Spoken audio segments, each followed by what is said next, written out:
They were the fastest thing in the galaxy, and the galaxy never understood why. Not the mechanical speed, not the bikes and the jet bikes and the anti-gravity transports that the White Scars deployed in quantities exceeding every other legion's employment of mobile warfare.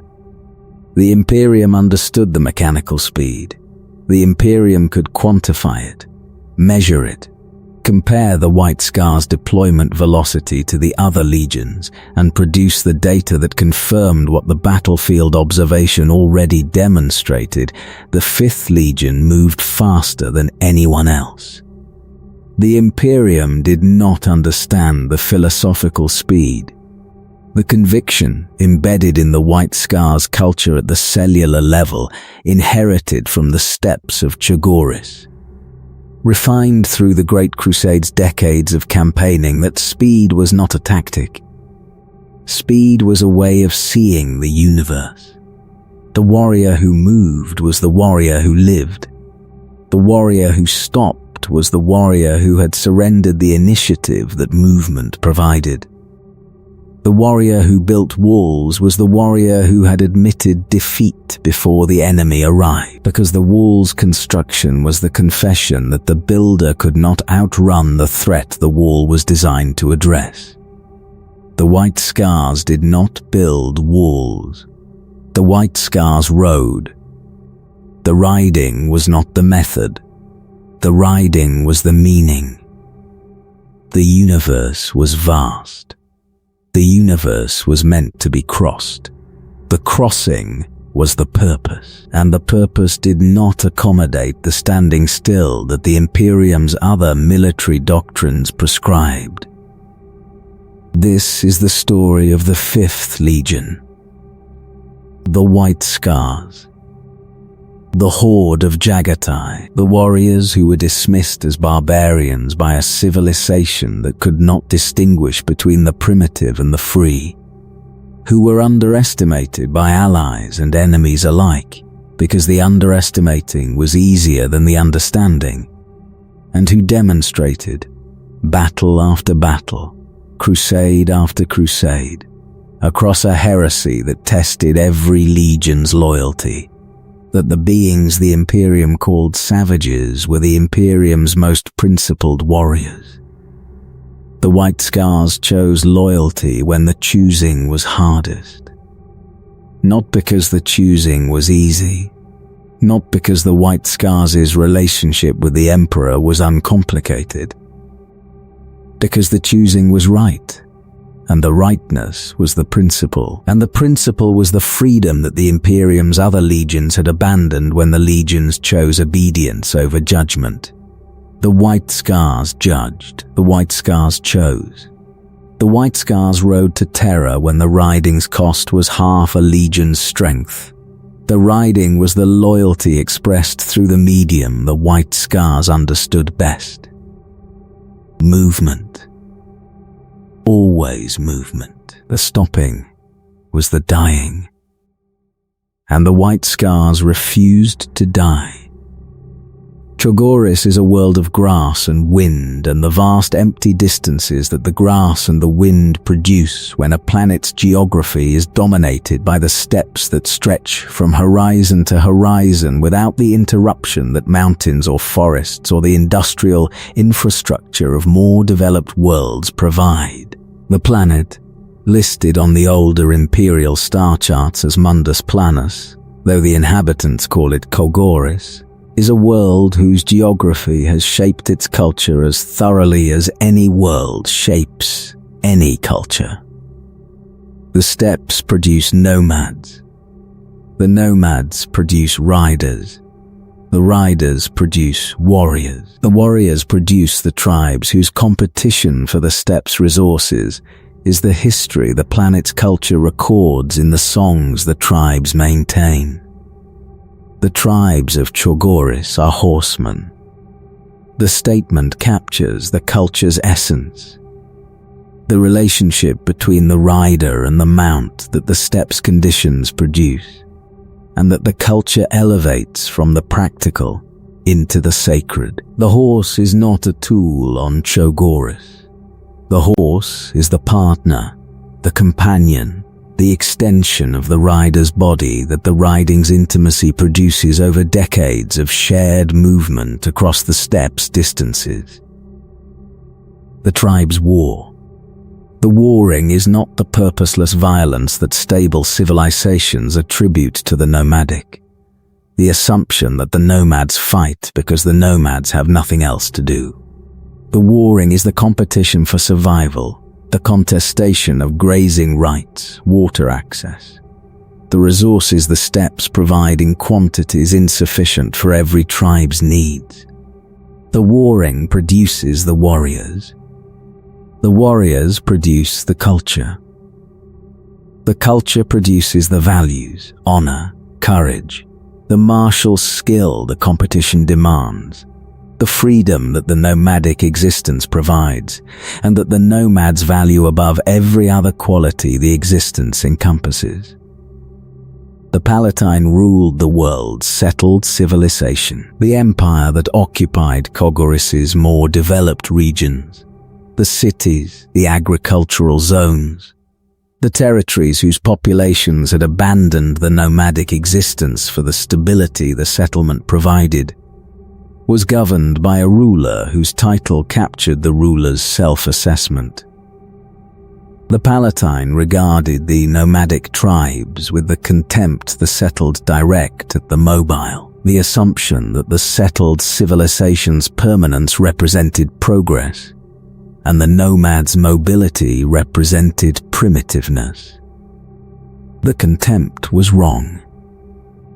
The tribe's mobility was not primitiveness. The mobility was adaptation. The optimal response to the steppes' conditions, refined across millennia of practice, producing warriors whose capabilities exceeded the Palatine's settled soldiers in every dimension the steppes' warfare demanded.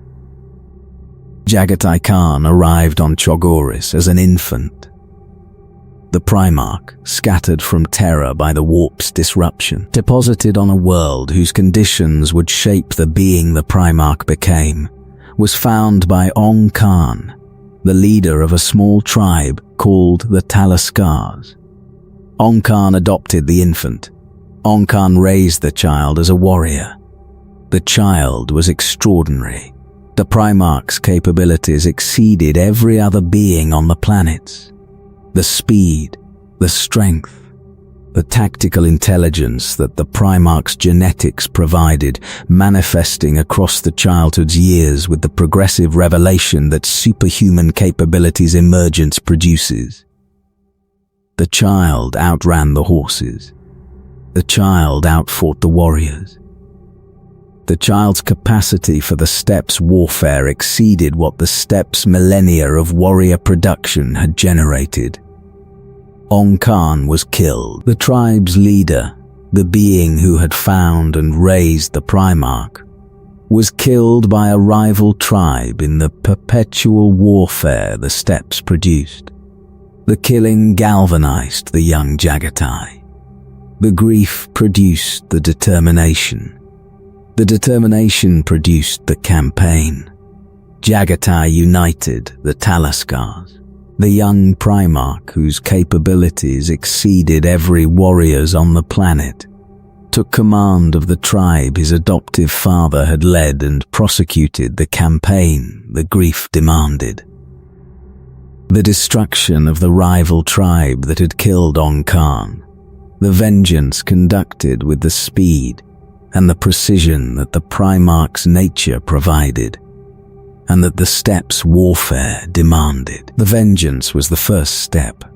The campaign that began with the rival tribe's destruction continued. Tribe after tribe, clan after clan, the young Primarch's army growing with each victory as the defeated chose submission over destruction, and the submitting tribe's warriors joined the army the submission provided. The pattern: offer the choice, accept the submission, destroy the resistant, produced the expansion that the pattern's repetition sustained. Jaghatai defeated the Palatine. The settled empire, whose ruler had regarded the nomads with contempt, discovered what the contempt's error produced when the nomads' capabilities were unified under a single command. The Palatine's army, heavily armored, slow, designed for the positional warfare the settled civilization's military doctrine prescribed, could not catch Jaghatai's mounted warriors. The nomads' speed exceeded the empire's response. The nomads' mobility exceeded the empire's pursuit. The nomads won because the nomads moved, and the empire lost because the empire stood. The lesson was the lesson Jaghatai would carry into every subsequent campaign the Primarch's existence produced. The being who moves wins. The being who stands loses. Speed is not the advantage. Speed is the victory's prerequisite. Jaghatai was crowned Great Khan of all Chogoris. The title, earned through the campaign's prosecution, validated by the planet's unified tribe's acclamation, placed the Primarch at the apex of the world the Primarch had conquered. The ruling was tedious. Jaghatai discovered quickly, with the clarity that the Primarch's nature provided, that conquering an empire was more engaging than governing one. The tribes whose unification the campaign had produced did not want to be governed from a central location. The nomads whose culture valued movement did not want to stay in one place. The empire that Jaghatai had built through the campaign's momentum dispersed, the tribes returning to their traditional territories, the centralized governance dissolving, the structure the conquest had imposed failing, because the structure contradicted the culture the structure was imposed on. The lesson was the second lesson Jaghatai would carry: you cannot hold what does not want to be held. The attempt to hold produces the resistance. The resistance produces the failure. The freedom that the nomadic culture valued was the freedom the governance's structure denied, and the denying was the governance's undoing. The emperor arrived on Chogoris, the master of mankind, conducting the Great Crusade's expansion, discovering the Primarchs the warp had scattered, found the Khan on the world the Khan had conquered, and the world the Khan had discovered could not be governed. The meeting was significant for what the meeting revealed about both parties. The Emperor saw a Primarch whose capabilities exceeded the standard the other Primarchs set, a warrior whose speed and whose tactical intelligence and whose philosophical depth made the warrior the ideal commander for the mobile warfare the Great Crusade's distant campaigns required. Jaghatai saw a father whose ambitions echoed the Khan's own, but whose methods contradicted the Khan's understanding of what ambition should produce. The Emperor built empires. Jaghatai had learned that empires could not be held. The contradiction was the relationship's foundation, and the foundation's instability was the relationship's defining quality across the subsequent decades of shared campaigning. Jaghatai knelt.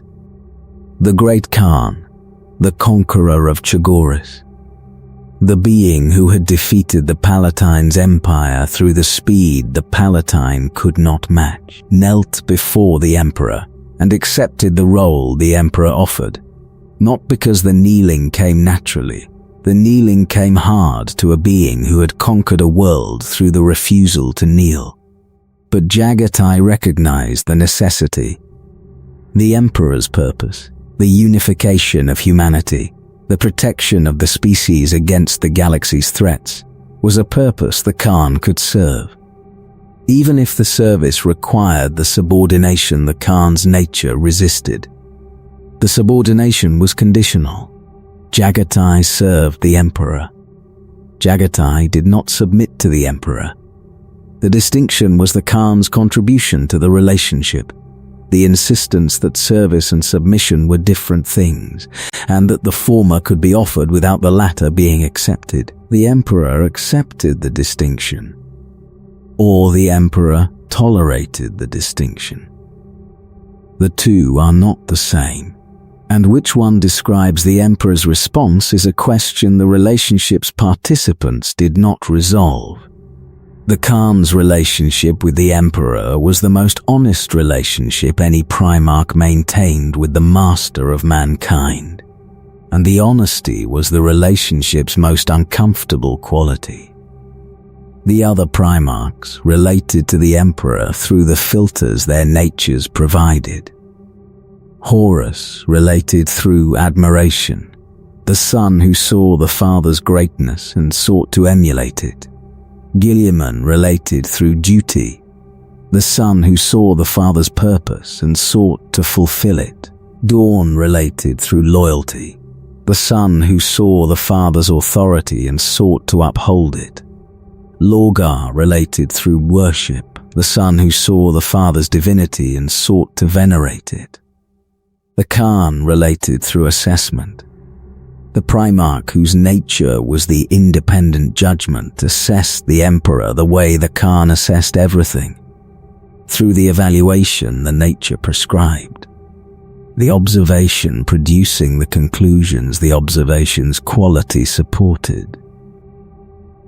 The conclusions were not uniformly flattering. The Khan saw the emperor's greatness.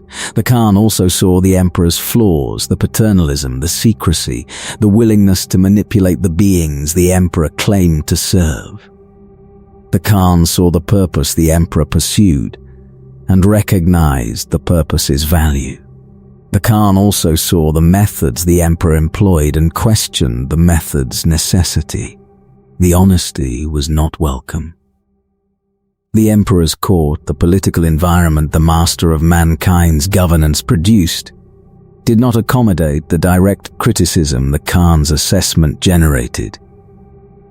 The other Primarch's relationship with the emperor was managed through the deference the relationship's hierarchical nature prescribed. The Khan did not defer. The Khan spoke, the speaking produced the distance.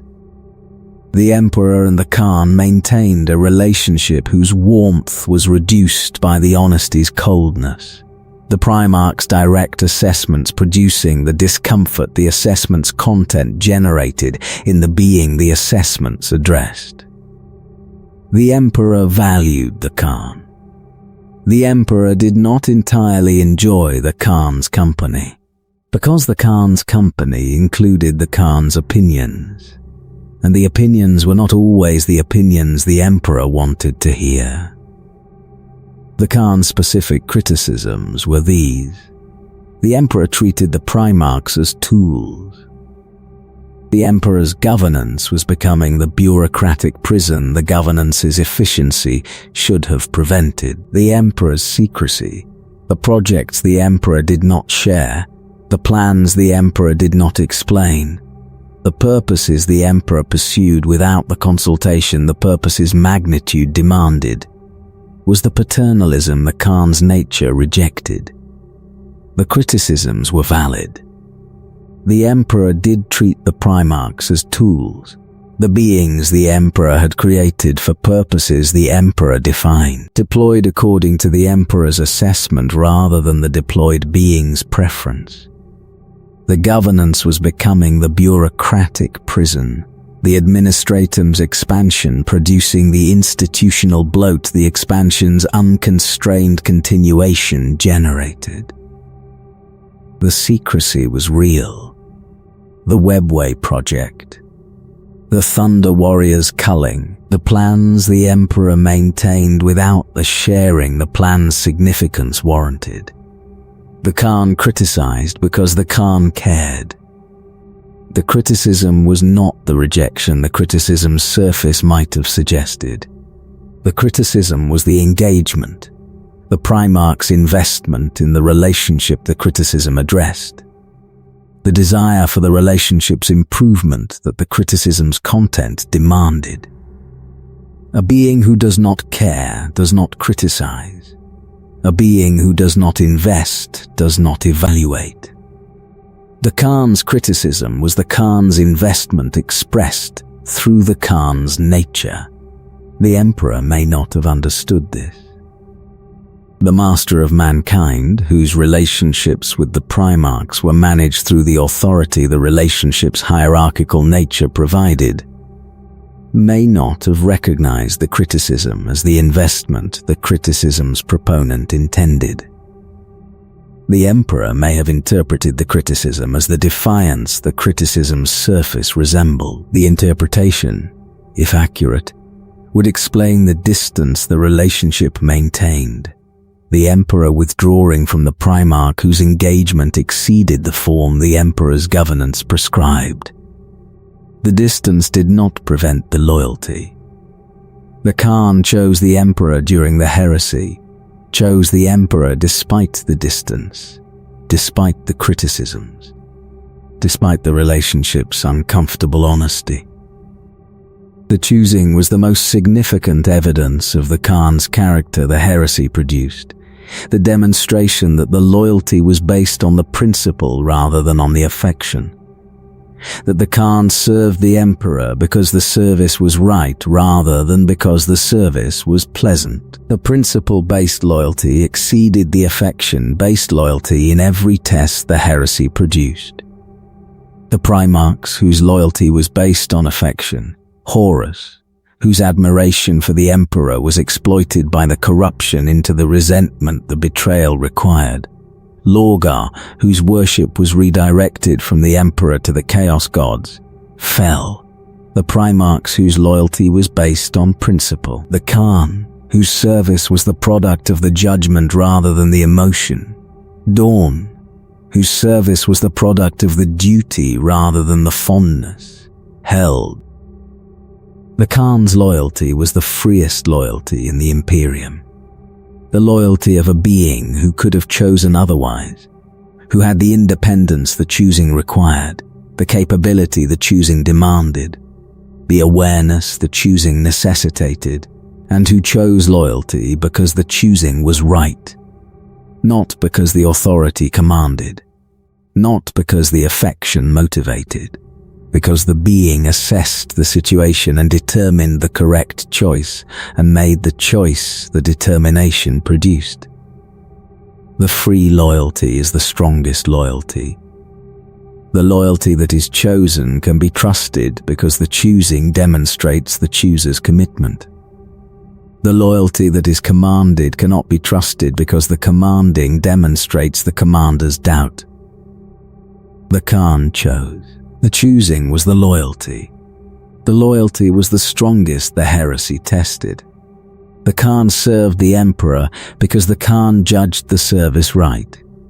The judgment was the Khan's gift to the Imperium, the independent assessment, conducted by the being whose independence was genuine and whose assessment was honest, producing the conclusion the assessment's quality supported. The conclusion was, the Emperor's purpose is worth serving. The Emperor's methods are worth criticizing. The Emperor's governance is worth improving. The Emperor's Imperium is worth defending. The defending was the riding. The riding was the Khan's loyalty expressed through the medium the Khan's nature provided.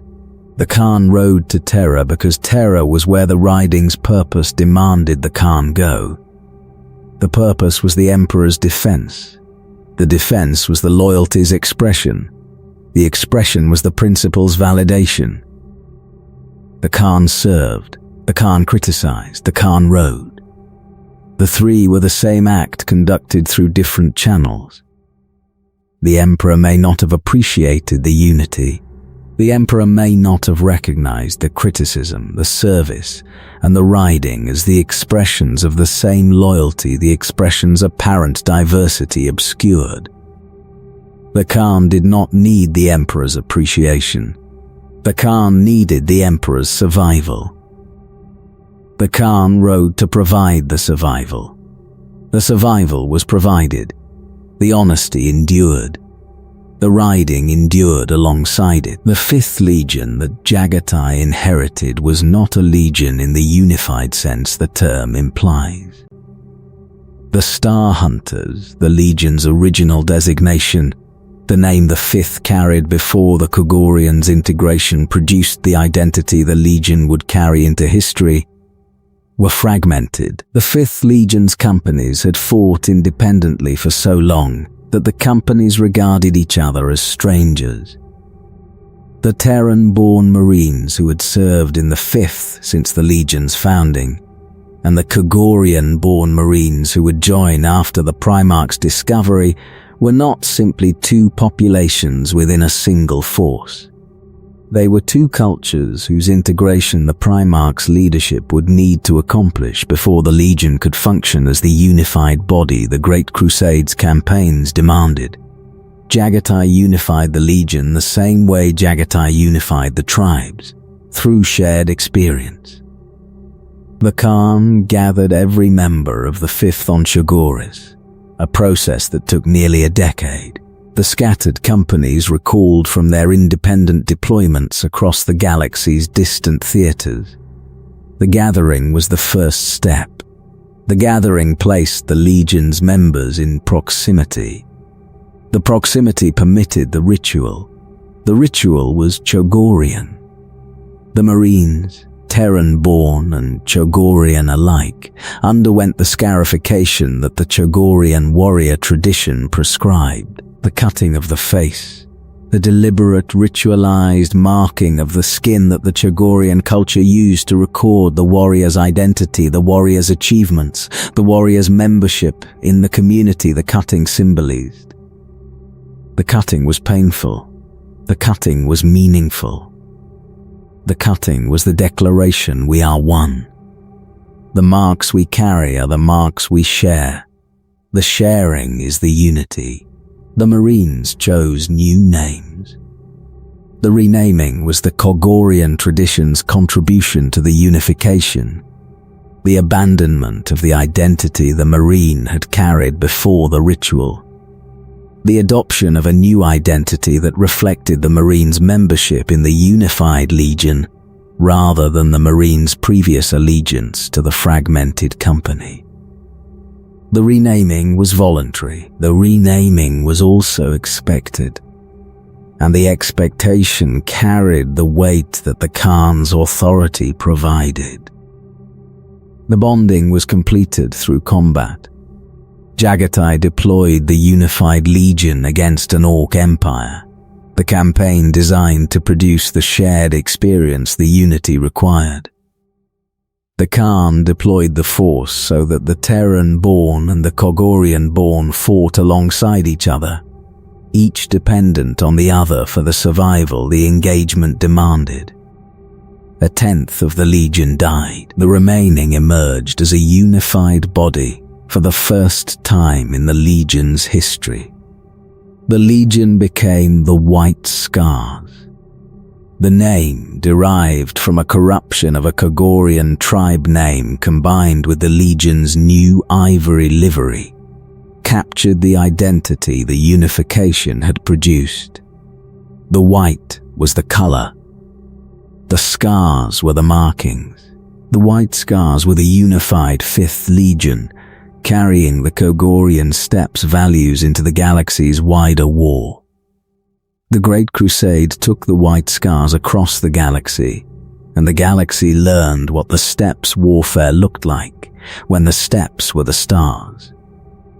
The White Scars fought fast. The statement is the truism the galaxy associates with the 5th Legion, the observation that every military analyst who encountered the White Scars' tactical doctrine produced. The White Scars moved faster than the other legions. The White Scars struck before the other legions could deploy. The White Scars completed campaigns in timescales the other legions' planners classified as impossible. The speed was not simply velocity. The White Scars' speed encompassed every dimension of the military operation, the decision-making, the deployment, the engagement, the withdrawal, the transition between one campaign's conclusion and the next campaign's commencement. The White Scars did not simply move their bodies faster. The White Scars moved their minds faster. The tactical assessments that other legions produced through the deliberative process, the intelligence gathering, the analysis, the planning that the staff officers conducted before the decision-makers received the assessment, were produced by the White Scars through the intuitive process the Khan's culture prescribed.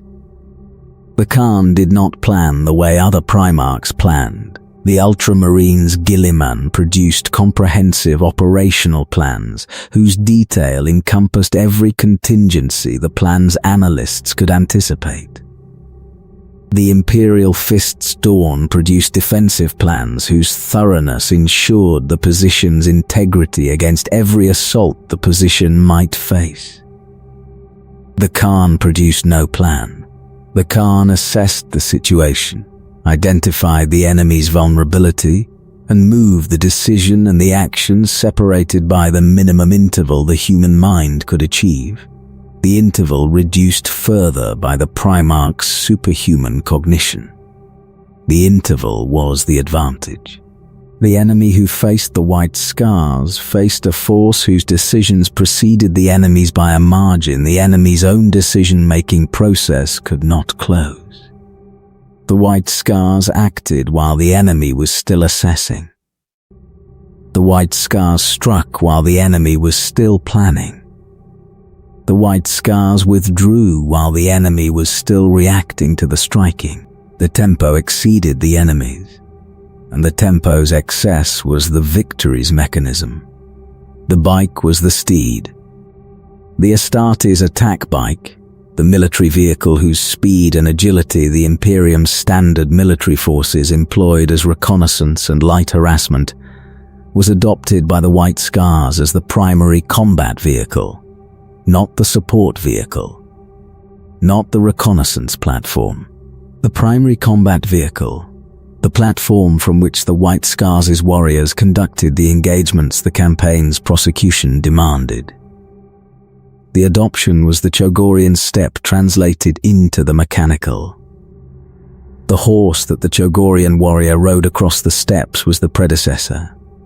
The bike that the White Scars warrior rode across the battlefield was the successor. The relationship between the rider and the mount, the intimacy, the partnership, the extension of the warrior's body that the riding produced, was maintained through the mechanical medium the Imperium's technology provided.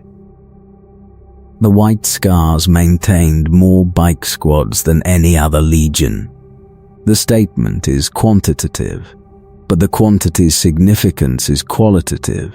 The White Scars' tactical doctrine was built around the bike, the way the Kogorian tactical doctrine was built around the horse. The bike was not supplementary. The bike was foundational. The White Scars who fought on foot because the tactical situation prohibited the bike's deployment, not because the White Scars' doctrine prescribed the dismounted engagement. The jet bikes were the cavalry's evolution. The anti-gravity platforms, the vehicles whose propulsion exceeded the attack bike's speed by the margin the anti-gravity technology provided, were adopted by the White Scars with an enthusiasm that reflected the Legion's cultural values. Faster, higher, the jet bike's capabilities exceeded the attack bikes the way the steppe's finest horse exceeded the ordinary mount. The White Scars' jet bike squadrons, the formations whose speed and firepower exceeded what most legions' equivalent formations could produce, became the 5th Legion's most celebrated tactical element. The Stormseers were the White Scars' most distinctive institutional innovation, and the innovation's significance extended far beyond the 5th Legion's tactical requirements. A Stormseer was a psyker, a White Scars warrior whose psychic capability exceeded the standard Marines. and whose development of that capability was encouraged by the Legion's culture rather than suppressed by it. The Stormseers were the Kogorian tradition's contribution to the Space Marines' psychic practice, the shamanic heritage of the Steppes tribes, whose understanding of the warp predated the Emperor's arrival on Kogoris by millennia, integrated into the Legion's structure alongside the martial traditions the Kogorian culture also provided. The Kogorians called the psychic capability the Test of Heaven. The name captured the capability's nature in the Kogorian understanding. The psychic power was a test, a challenge that the heavens imposed on the being whose mind could access the power's source. The test was not simply the power's development. The test was the power's management, the discipline required to access the warp's energies without the accessing producing the corruption the warp's energies carried. The Stormseers understood the warp's danger. The Kogorian tradition, developed across millennia of practice, refined through generations of shamanic training, included the awareness that the warp's power could consume the being who wielded it if the wielding was not accompanied by the discipline the wielding required. The Stormseers were not naive practitioners. The Stormseers were disciplined ones. Warriors whose psychic capability was managed through the shamanic traditions the Kogorian culture provided, and whose management prevented the corruption the undisciplined wielding produced. The Council of Nicaea was the Imperium's attempt to regulate the Legion's psychic practices, and the Council's ruling, the Emperor's decree that the Legion's librarians should cease their psychic practice, was received by the White Scars with the creative compliance the Khan's culture specialized in. The edict banned librarians. The White Scars did not have librarians. The White Scars had Stormseers. The distinction was not merely semantic. The Stormseers' practice, the Kogorian shamanic tradition, integrated into the Legion's culture before the Imperium's regulatory structure existed, predated the librarius the edict addressed. The Stormseers were not librarians. The edict did not apply. The argument was Jaghatai's, and the argument was the Khan's character expressed through the regulatory medium. The Khan did not defy the Emperor's edict. The Khan interpreted the edict in the way the Khan's nature demanded, the way that preserved the freedom the Khan valued, and that the edict's strict application would have constrained. The interpretation was technically compliant. The interpretation was not spiritually faithful. The distinction between the two was the space the Khan inhabited, and the inhabiting was the freedom the Khan maintained. The Stormseers continued their practice. The White Scar's psychic capability, the Stormseers' contribution to the Legion's tactical operations, was maintained through the heresy and beyond. The Kogorian tradition sustaining the practice the Imperium's governance had attempted to suppress. Jaghatai Yasuge was the chief Stormseer, and Yasuge was Jaghatai's closest friend. The relationship between the Khan and the Stormseer, the warrior and the shaman, the Primarch and the Psyker, was the White Scars' most significant internal relationship, and the relationship whose sacrificial conclusion would determine the Legion's fate during the heresy. Yasuge understood the warp. The chief Stormseer's comprehension of the Immaterium's nature exceeded most other practitioners. The Kogorian shamanic tradition providing the foundation, the decades of practice providing the development, the Primarch's trust providing the scope within which the understanding could be applied. Yasuge understood the warp's dangers alongside the warp's capabilities. The understanding produced the caution the wielding required, and the courage the wielding demanded. The friendship between Jaghatai and Yasuge was the Khan's most genuine relationship alongside the Khan's complicated relationship with the Emperor. The Khan valued Yasuge because the Stormseer was the being whose counsel the Khan trusted, whose judgment the Khan respected, whose perspective the Khan incorporated into the decisions the Khan's leadership required. The Stormseer was the advisor. The Stormseer was the friend. The Stormseer was the being whose sacrifice would save the Legion. The White Scars culture during the Great Crusade was the Chogorian culture translated into the Astartes structure. And the translation produced a legion whose character exceeded the martial into the civilizational. The White Scars were not barbarian. The assessment that the Imperium's other legions and the Imperium's historians directed at the 5th, the assumption that the nomadic origin produced the primitive character, was wrong. The White Scars were learned. The White Scars produced art. The White Scars composed poetry. The White Scars debated philosophy with the sophistication the debate's content demanded. The difference between the White Scars culture and the Emperor's Children's culture was not the difference between the primitive and the refined. It was the difference between the free and the constrained. The Emperor's Children pursued excellence within the boundaries the pursuit prescribed. The White Scars pursued excellence beyond the boundaries. The freedom that the Chogorian culture valued producing the creativity the freedom permitted. The White Scars art was not the polished, gallery-worthy output the Emperor's Children produced. The White Scars art was the steppes art, the poetry spoken around the campfire, the calligraphy brushed on the banner, the music played on the horsehead fiddle the Chogorian tradition maintained. The art was rougher. The art was also more honest, because the art's quality was not measured by the audience's assessment, but by the artist's engagement with the creating. The White Scars were the Imperium's most misunderstood legion. The misunderstanding was mutual. The Imperium did not understand the White Scars, and the White Scars did not care to correct the misunderstanding, because the correcting would have required the White Scars to value the Imperium's opinion. And the White Scars valued freedom more than approval. The approval was not sought. The approval was not needed.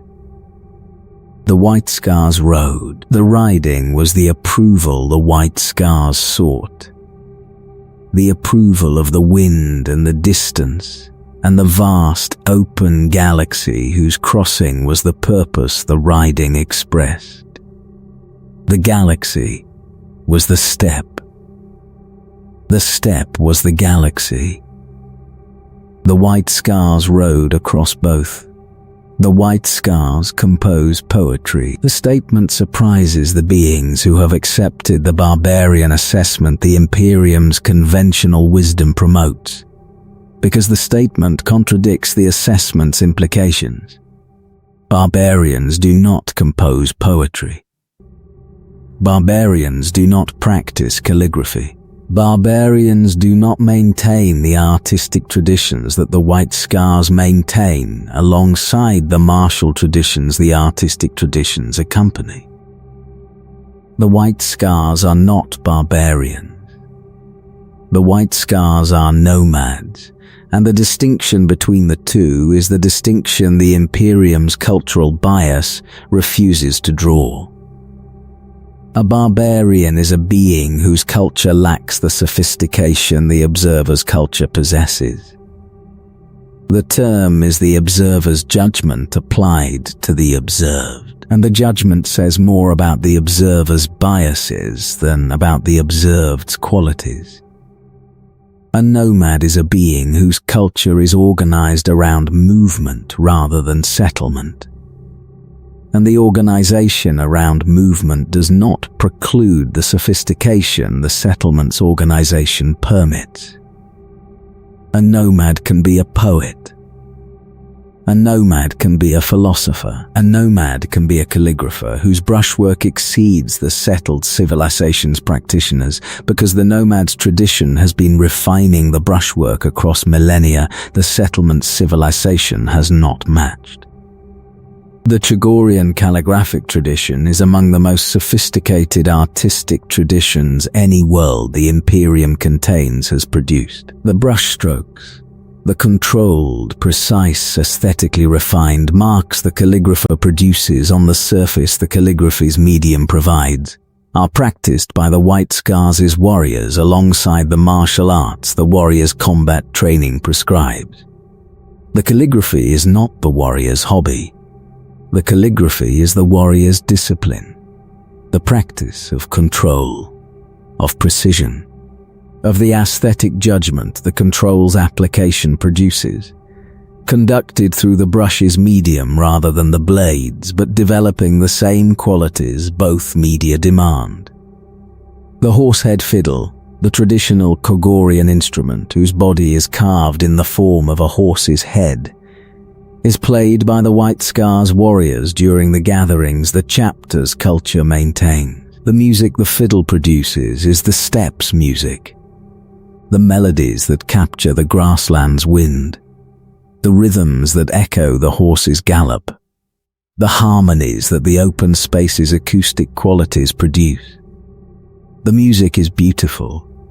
The beauty is the steppes, open, windswept, carrying the distances the music's origin encompasses.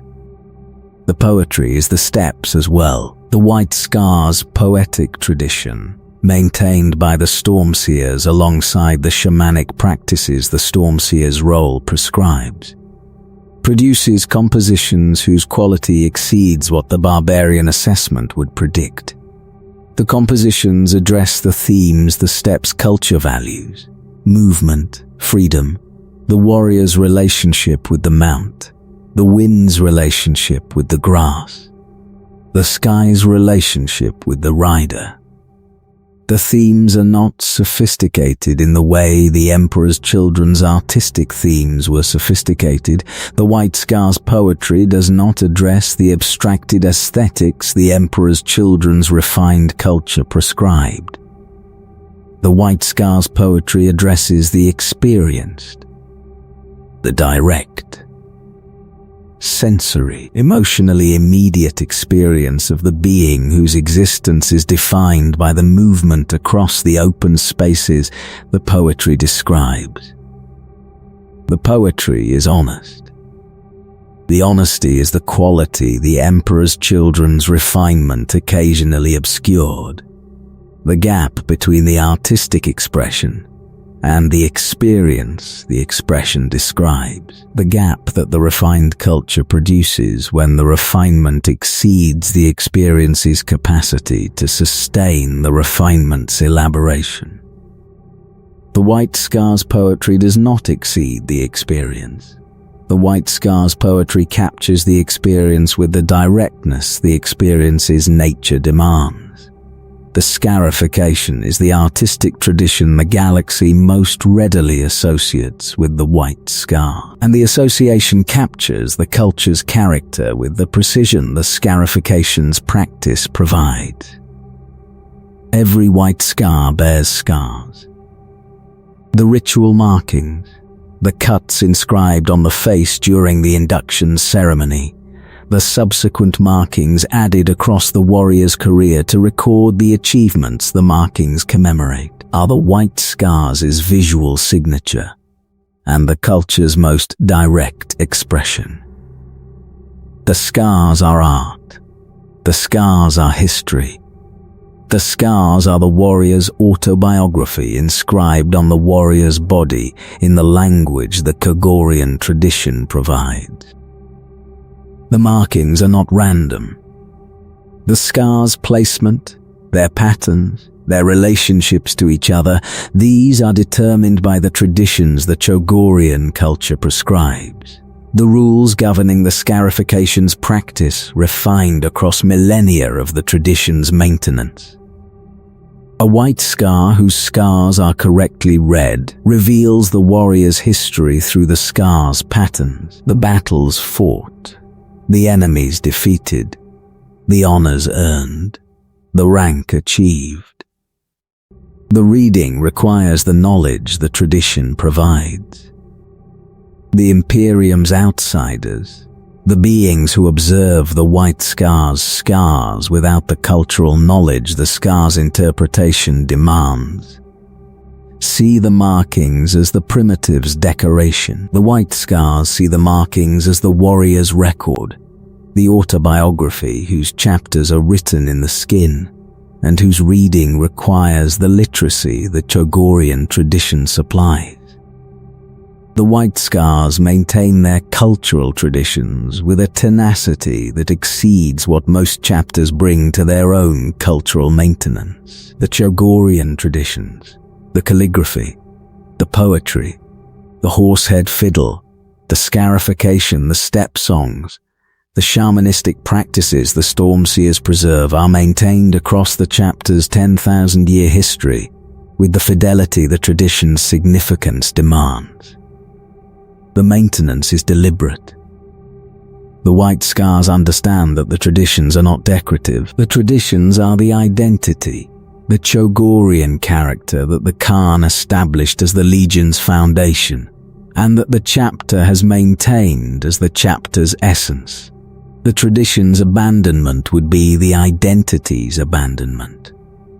The identity's abandonment would be the chapter's transformation into the generic, the standardized, codex-compliant, institutionally managed Space Marine chapter that the Ultramarines template prescribes and that the White Scars' independence rejects. The White Scars do not want to be generic. The White Scars want to be Chogorian. The being Chogorian is the freedom's expression, the choice to maintain the cultural identity that the Imperium's homogenizing governance would prefer the chapter abandoned. The choice is the Khan's legacy. The Primarch who valued freedom above compliance gave the chapter the tradition of choice, the institutional culture that prescribes the maintenance of the Chogorian identity against the Imperium's pressure to conform. The chapter maintains. The traditions endure. The calligraphy is practiced. The poetry is composed. The horsehead fiddle is played. The scars are carved. The white scars are not barbarians. The white scars are nomads whose culture encompasses the artistic alongside the martial with the comprehensiveness the culture's completeness requires. The galaxy sees barbarians. The galaxy is wrong. The white scars know the galaxy is wrong. The white scars do not correct the galaxy because the correcting would require the white scars to value the galaxy's opinion. The white scars do not. The white scars ride. Jaghatai Khan's relationships with his brother Primarchs were the most misunderstood relationships in the heresy's political landscape. And the misunderstanding was produced by the brothers' inability to see past the barbarian the surface presented. The other Primarchs saw a savage. The Khan's Chogorian culture, the scarification, the horsehead fiddles, the steppe traditions that the Imperium's more refined civilizations classified as primitive produced the assessment that the being who carried the culture was primitive alongside it. The assessment was wrong. The assessment's wrongness was the Khan's most significant tactical advantage in the political arena the heresy would produce. Horus liked the Khan, the warmaster whose charisma encompassed every being it was directed at found in the Khan a brother whose company was enjoyable. The shared campaigns producing the camaraderie. The shared victories producing the respect. The shared understanding of the warrior's life producing the bond the shared understanding generated. Horus respected the Khan's martial capability. Horus underestimated the Khan's political intelligence. The underestimation was the mistake. Horus assumed the Khan's political engagement was limited by the Khan's cultural origin. The War Master interpreting the Khan's disinterest in the Imperium's governance as evidence that the Khan did not understand the governance, rather than evidence that the Khan understood the governance and found it tedious. The distinction between not understanding and not caring was the distinction Horus missed. The missing produced the overconfidence. Horus believed the Khan could be manipulated. The War Master's plan. The isolation at Chondax. The Alpha Legion's contradictory messages, the exploitation of the Khan's friendship with the Thousand Sons, and the Khan's hostility toward the Space Wolves, was designed for a Primarch whose political sophistication was limited. The plan was not designed for a Primarch whose political sophistication was concealed.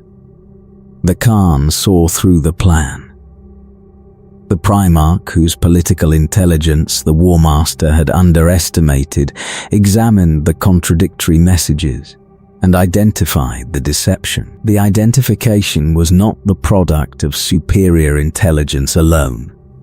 The identification was the product of the independent judgment that Jagorian culture prescribed.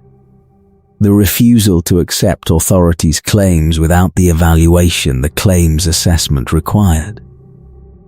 Magnus and the Khan shared a friendship that the heresy's politics would test, but not destroy. The Thousand Sons Primarch and the White Scars Primarch found in each other the compatibility the two cultures' values produced.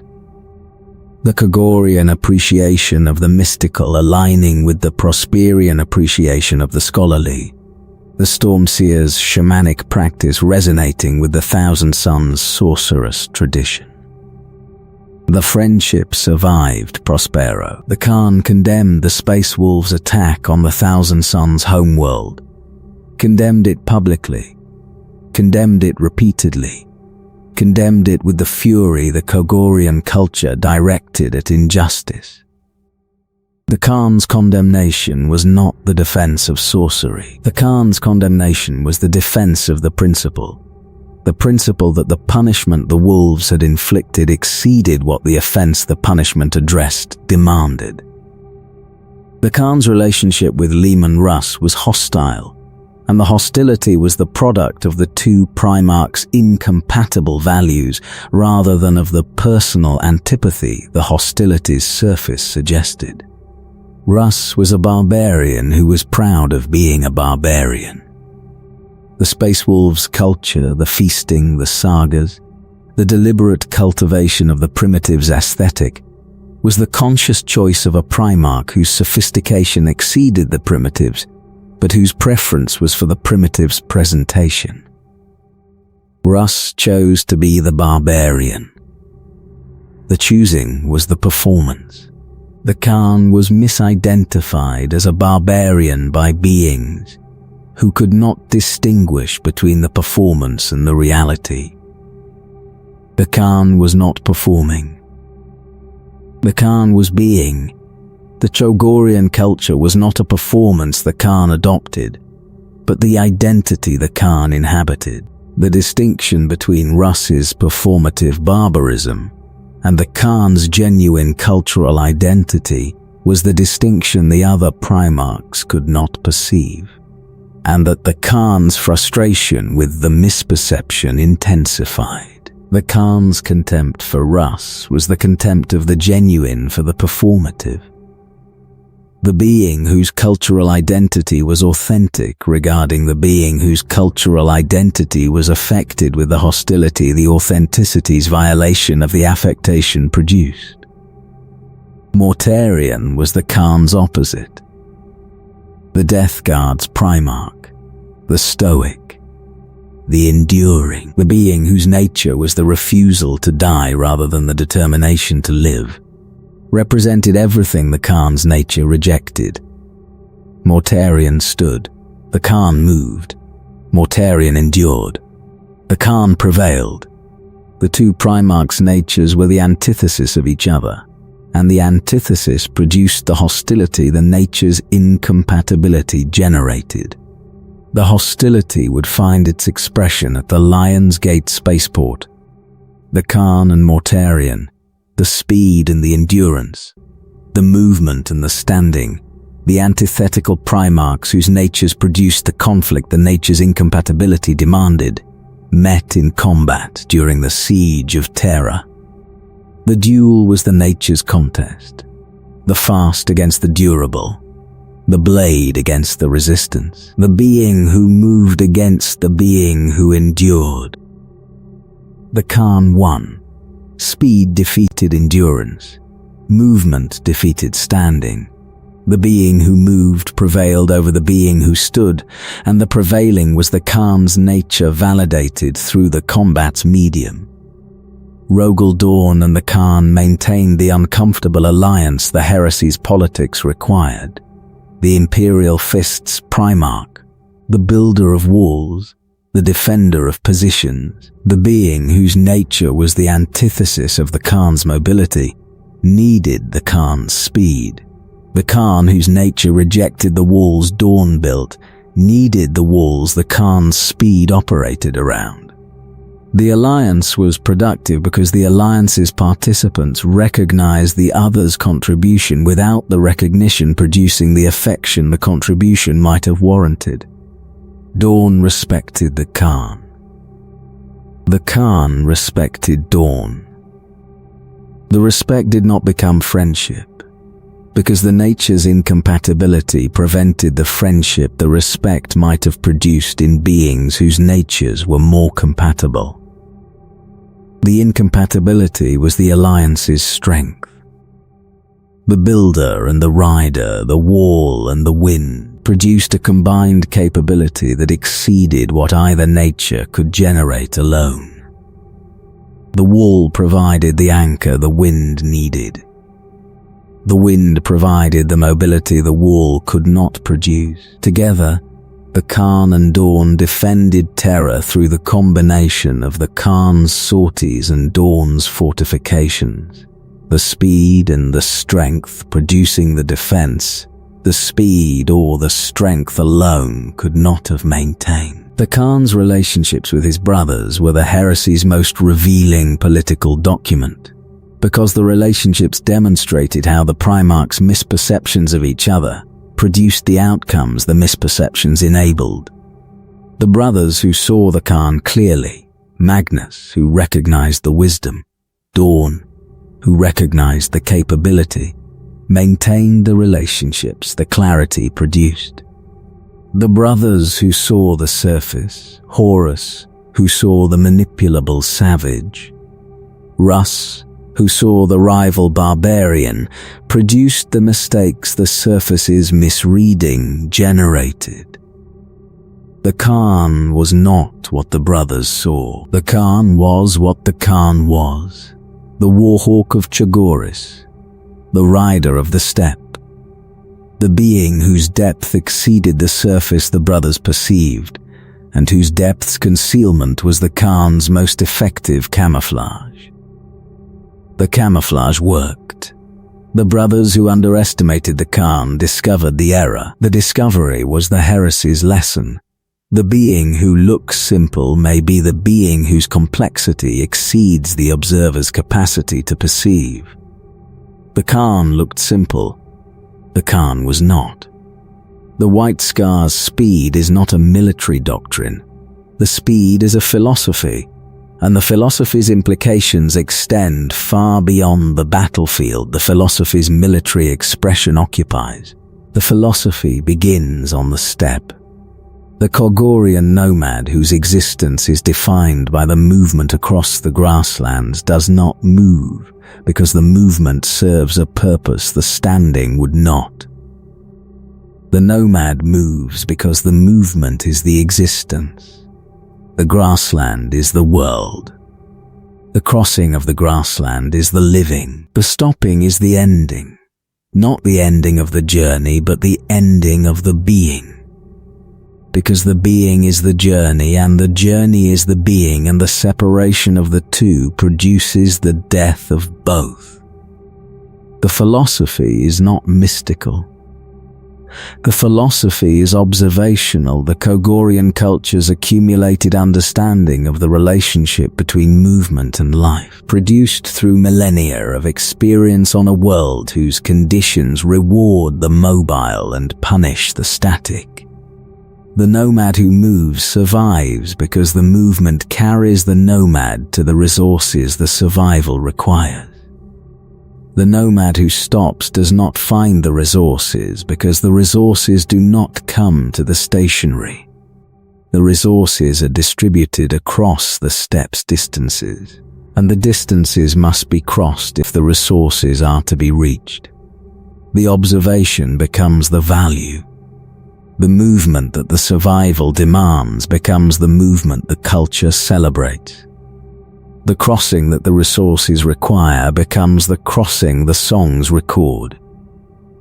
The speed that the pursuit demands becomes the speed the warriors train. The observation produces the value, and the value produces the culture, and the culture produces the being whose nature the observation has shaped. Jaghatai Khan carried the philosophy into the stars, and the carrying transformed the philosophy from the steppe's local wisdom into the galaxy's universal truth. The galaxy is the steppe. The statement is not metaphorical for the white scars. The galaxy, the vast, empty, distance-defined space that the stars and the void produce, is the steppe's equivalent. The resources are distributed across the galaxy's distances the way the resources are distributed across the steppes.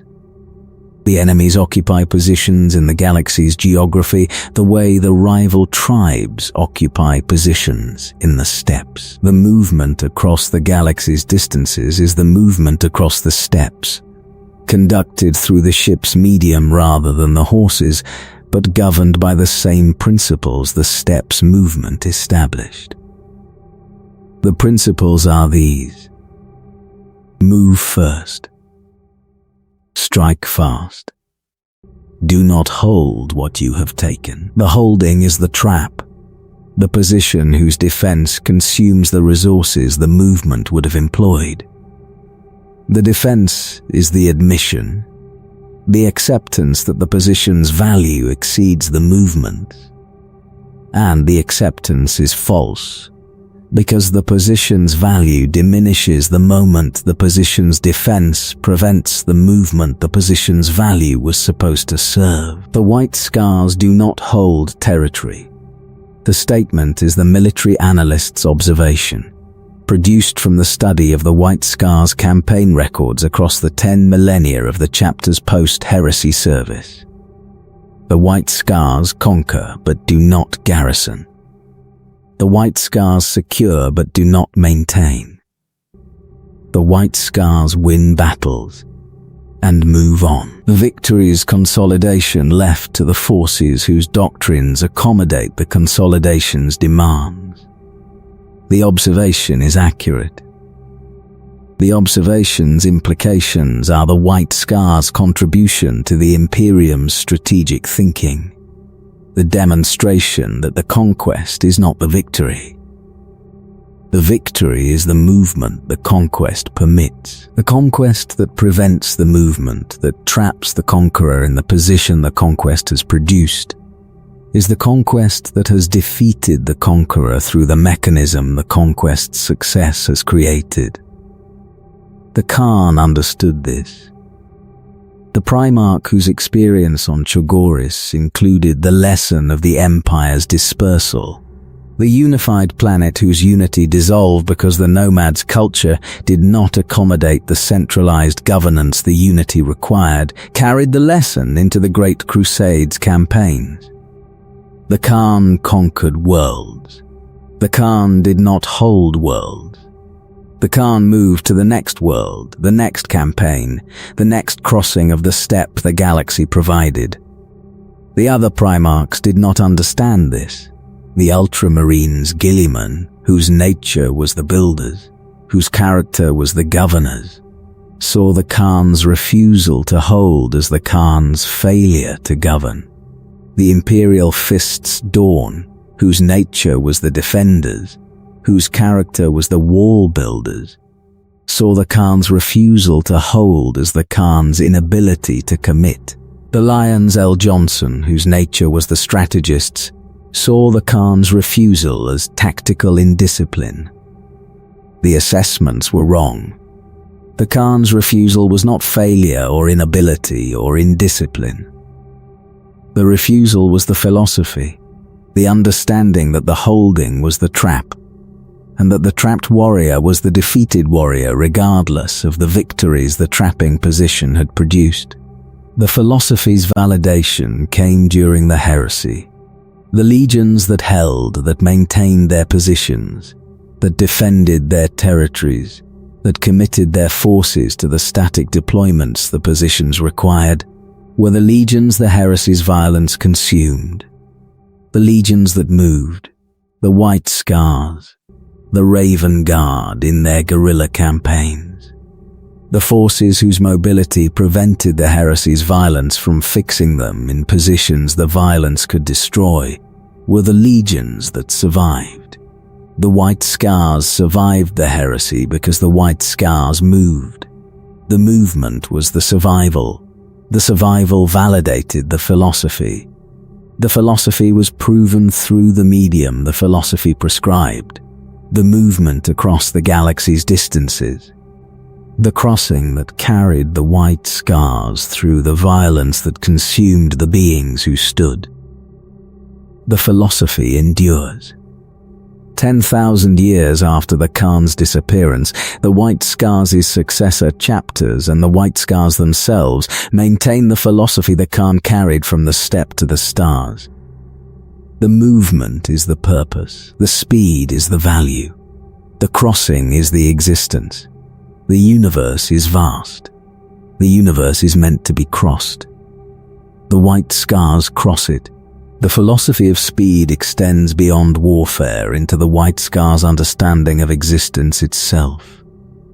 The Chagorian tradition maintained by the Stormseers, taught to the aspirants, sustained across the chapter's 10,000-year history, encompasses a world view that the military doctrine's surface does not fully reveal. The world view is this: nothing is permanent. The position that seems secure is the position that will be overrun. The victory that seems decisive is the victory that will be reversed. The empire that seems eternal is the empire that will fall. Nothing endures except the movement, because the movement does not depend on the position's security or the victory's decisiveness or the empire's permanence. The movement depends on the being's will to move, and the will is the only resource the being controls. The impermanence is not the despair. The Chogorian understanding of impermanence is not the nihilism that the impermanence might produce in a culture whose values depended on the permanent's existence. The Chogorian understanding is the liberation, the recognition that the impermanent does not demand the attachment the permanent requires, and the attachment's absence is the freedom's source. The White Scars are free because the White Scars do not attach. Not to positions, not to victories, not to the territories the campaigns produce. The White Scars experience the campaign and move on. The experience is the value. The attachment would be the trap. The trap would be the ending. The White Scars do not end. The White Scars move. The moving is the living. The living is the freedom. The freedom is the gift the steppe provides to the beings whose nature is the crossing. The White Scars are the crossers. The galaxy is the steppe. The crossing continues. The enemy hears engines, not the grinding rumble of tanks approaching, not the thudding footfalls of infantry advancing. The high-pitched, screaming whine of bike engines pushed to their operational limits. The sound arriving from a direction the enemy's tactical assessment had not predicted. and at a speed the enemy's defensive positioning had not accommodated. The sound grows louder. The enemy's commander orders the defensive reorientation, the troops repositioning to face the approaching sound, the heavy weapons traversing to engage the threat the sound announces. The reorientation takes time. The time is not available. The white scars arrive. The bikes emerge from the terrain, feature the enemy's reconnaissance had not identified as a viable approach route. The canyon, the ravine, the gap in the geographical feature the enemy's defensive positioning was designed to exploit. The bikes are moving. The bikes are always moving. The white scars do not approach and then engage. The white scars approach and engage simultaneously, the bolter fire commencing before the bikes have fully emerged from the cover the approach provided. The firing is conducted at speed. The riders, the white scars whose Chogorian heritage and whose decades of training have produced the capability the speed demands, fire the bike-mounted weapons, while the bikes are moving at velocities that should preclude the aimed fire the hits demonstrate. The shooting is not the static, carefully aimed fire the firing range produces. The shooting is the steps archery translated into the mechanical, the nomadic warrior's capacity for the aimed shot from the moving mount applied through the bolter's medium rather than the bow's. The hits are accurate. The enemy who expected the speed to degrade the accuracy discovers that the white scar's accuracy at speed exceeds most forces' accuracy at rest. The hits produce casualties. The casualties produce gaps. The gaps are exploited by the white scar's second element. The assault bikes whose heavier weapons find the gaps the first element's fire has opened. The enemy attempts to engage. The heavy weapons, the autocannons, the lascannons, the anti-vehicle weapons the enemy's defensive positioning has placed to address the vehicular threat, traverse toward the white scar's bikes. The traversal is too slow. The bikes have already passed the weapons' firing arcs. The heavy weapons engage the space the bikes occupied seconds ago. The bikes are elsewhere. The elsewhere is behind the enemy. The white scar's first pass, the strafing run that the approach and the firing produced, has carried the bikes through the enemy's position and out the other side. The enemy's defensive positioning, designed to face the direction the threat was approaching from, is now facing the wrong direction. The white scars are behind the enemy, regrouping for the second pass. The bike's speed having carried the riders through the defensive position faster than the position's defenders could react. The second pass comes from behind. The white scars who have circled the enemy's position at a speed the enemy's repositioning cannot match, attack the position's undefended rear. The defensive positioning that was designed to address the frontal assault is useless against the attack that arrives from the direction the positioning was not designed to address. The pattern repeats. Pass, regroup, pass, regroup. The white scars do not assault the position. The white scars orbit the position, circling the defensive formation at a speed the formation cannot track, striking from a different direction with each pass. The pass's cumulative damage degrading the position's integrity without the white scar's force absorbing the casualties the direct assault would produce. The enemy's commander recognizes the pattern. The commander orders the withdrawal, the defensive position untenable against an enemy whose speed prevents the position's weapons from engaging, and whose pass's cumulative damage is degrading the position's capability with each orbit. The withdrawal is ordered. The withdrawal is the white scar's objective. not the position's destruction. The destruction would require the direct assault the White Scars doctrine avoids. The position's abandonment. The enemy forced to move, forced out of the static position the enemy chose, forced into the open ground the withdrawal requires, forced into the conditions the White Scars mobile warfare is designed to exploit. The withdrawal produces the pursuit. The enemy who abandons the position and moves across the open ground is the enemy who has surrendered the position's protection and who is now in the environment the White Scars' speed dominates. The pursuit is the White Scars' preferred engagement, the running fight, the mobile engagement, the combat conducted at speed rather than at position. The warriors of the steppe pursuing the enemy across the open ground the way the nomads pursued the rival tribe across the grassland. The pursuit ends when the enemy stops. The enemy who stops, who attempts to establish a new defensive position, who tries to recreate the static defense the previous position's abandonment eliminated, discovers that the White Scars have already adapted. The bikes are already circling. The passes have already begun. The pattern repeats. The enemy who faces the White Scars faces a force that will not fight on the enemy's terms. The White Scars do not assault positions. The White Scars do not hold ground. The White Scars do not engage in the sustained positional combat that the enemy's defensive doctrine was designed to produce. The White Scars move. The White Scars strike. The White Scars withdraw. The White Scars return from a different direction and strike again. The combat is not fair. The White Scars have no interest in fairness.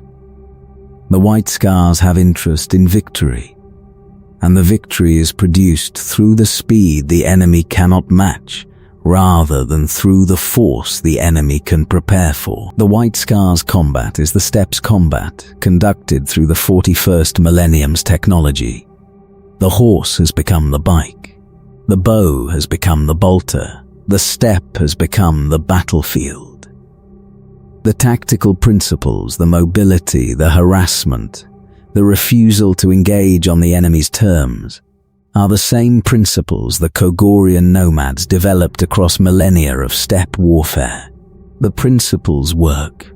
The principles have been working for 25,000 years, since the Kogorian steppe produced the warfare the principles describe, through the Great Crusade's campaigns and the heresy's battles, and the 10 millennia of the Imperium's subsequent wars. The principles work because the principles exploit the universal vulnerability that every static force carries. The vulnerability to the mobile, the vulnerability to the fast, the vulnerability of the being who stands to the being who rides. The being who stands can be surrounded. The being who stands can be outmaneuvered. The being who stands can be struck from behind. The being who rides cannot be caught. The White Scars ride. The enemy stands. The outcome is determined before the engagement begins. The Chondak's campaign was the trap, and the trap was designed by the being who understood the Khan well enough to design it.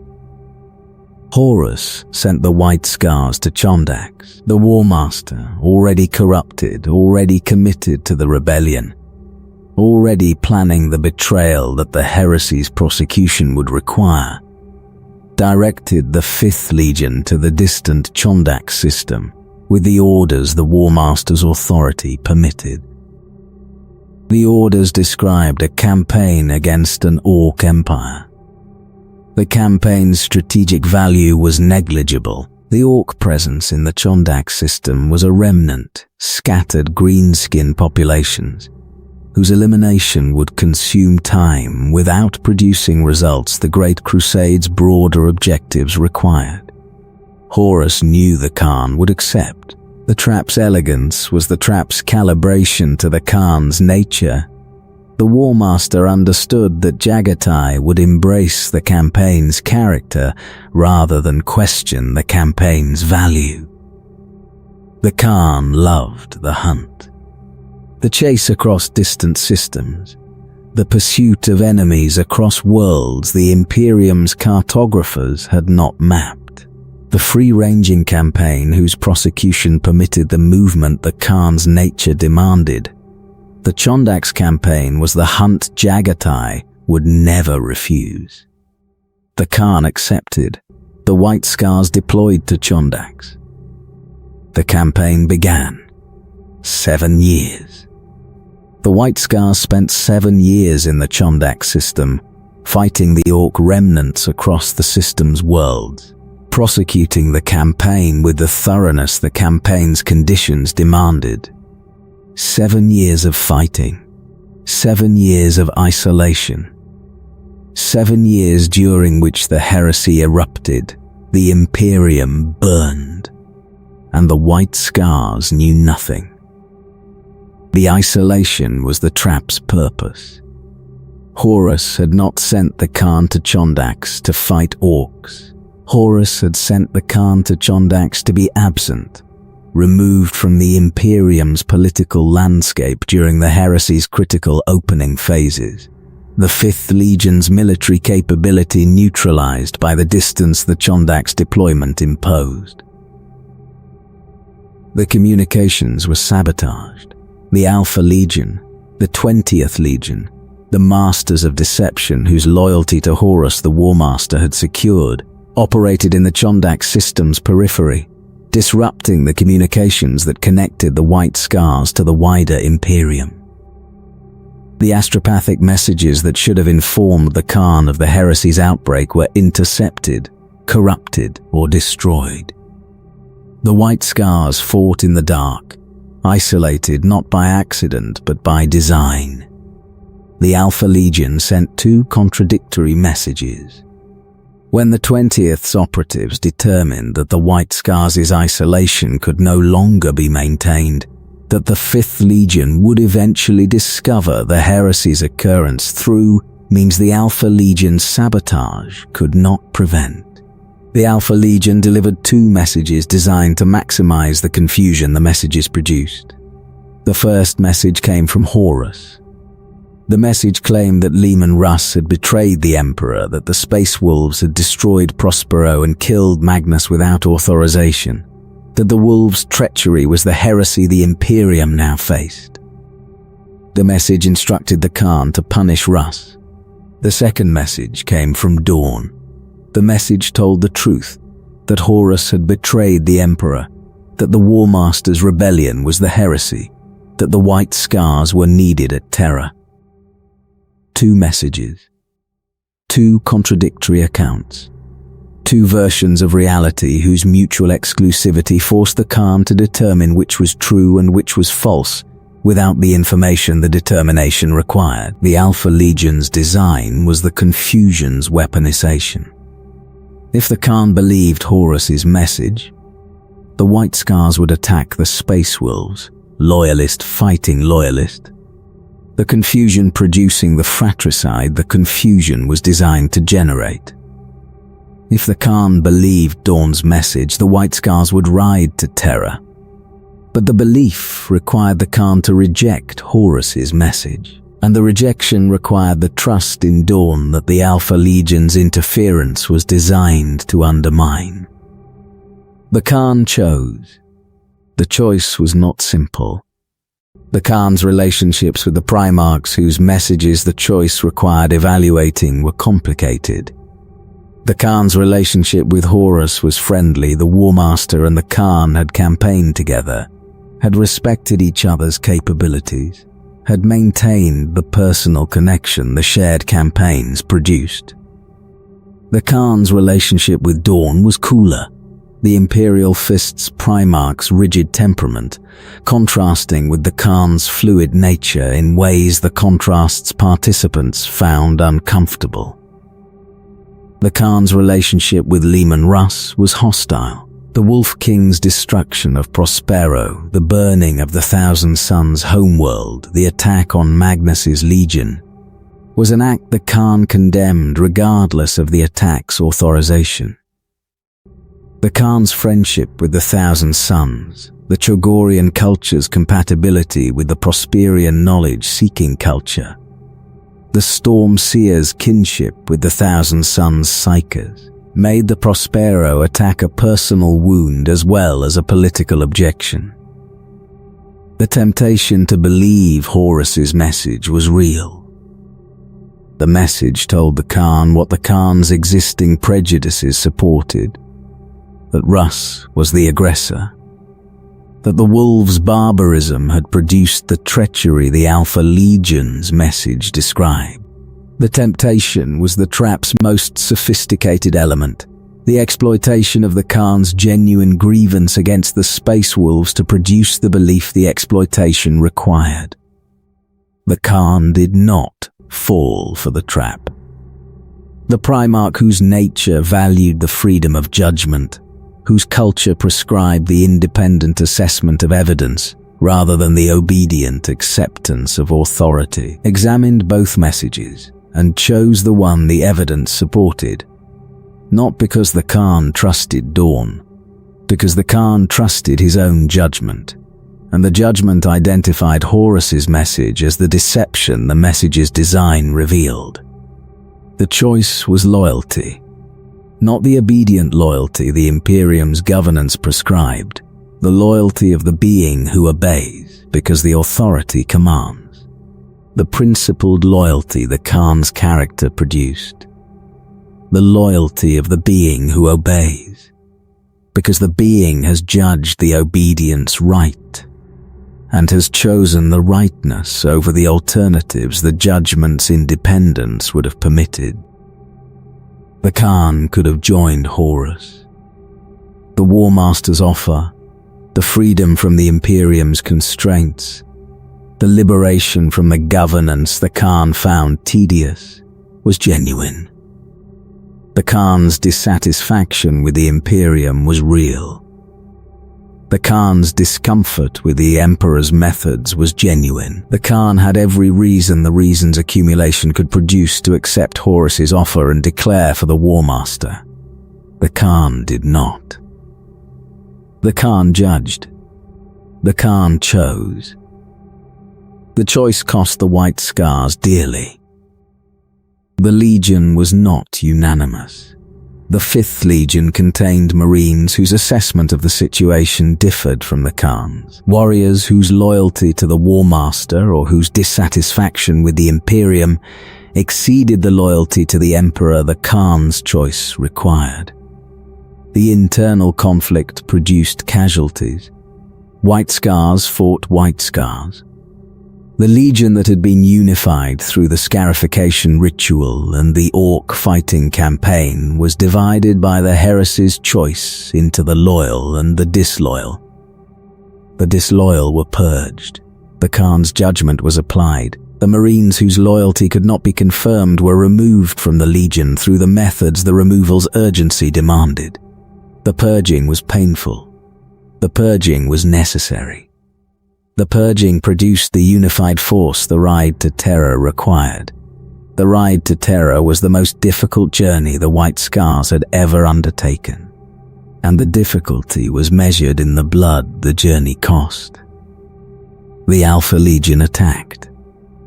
The 20th Legion, whose trap the Khan had escaped through the judgment the trap was designed to prevent, engaged the White Scars as the 5th Legion attempted to leave the Chondak system.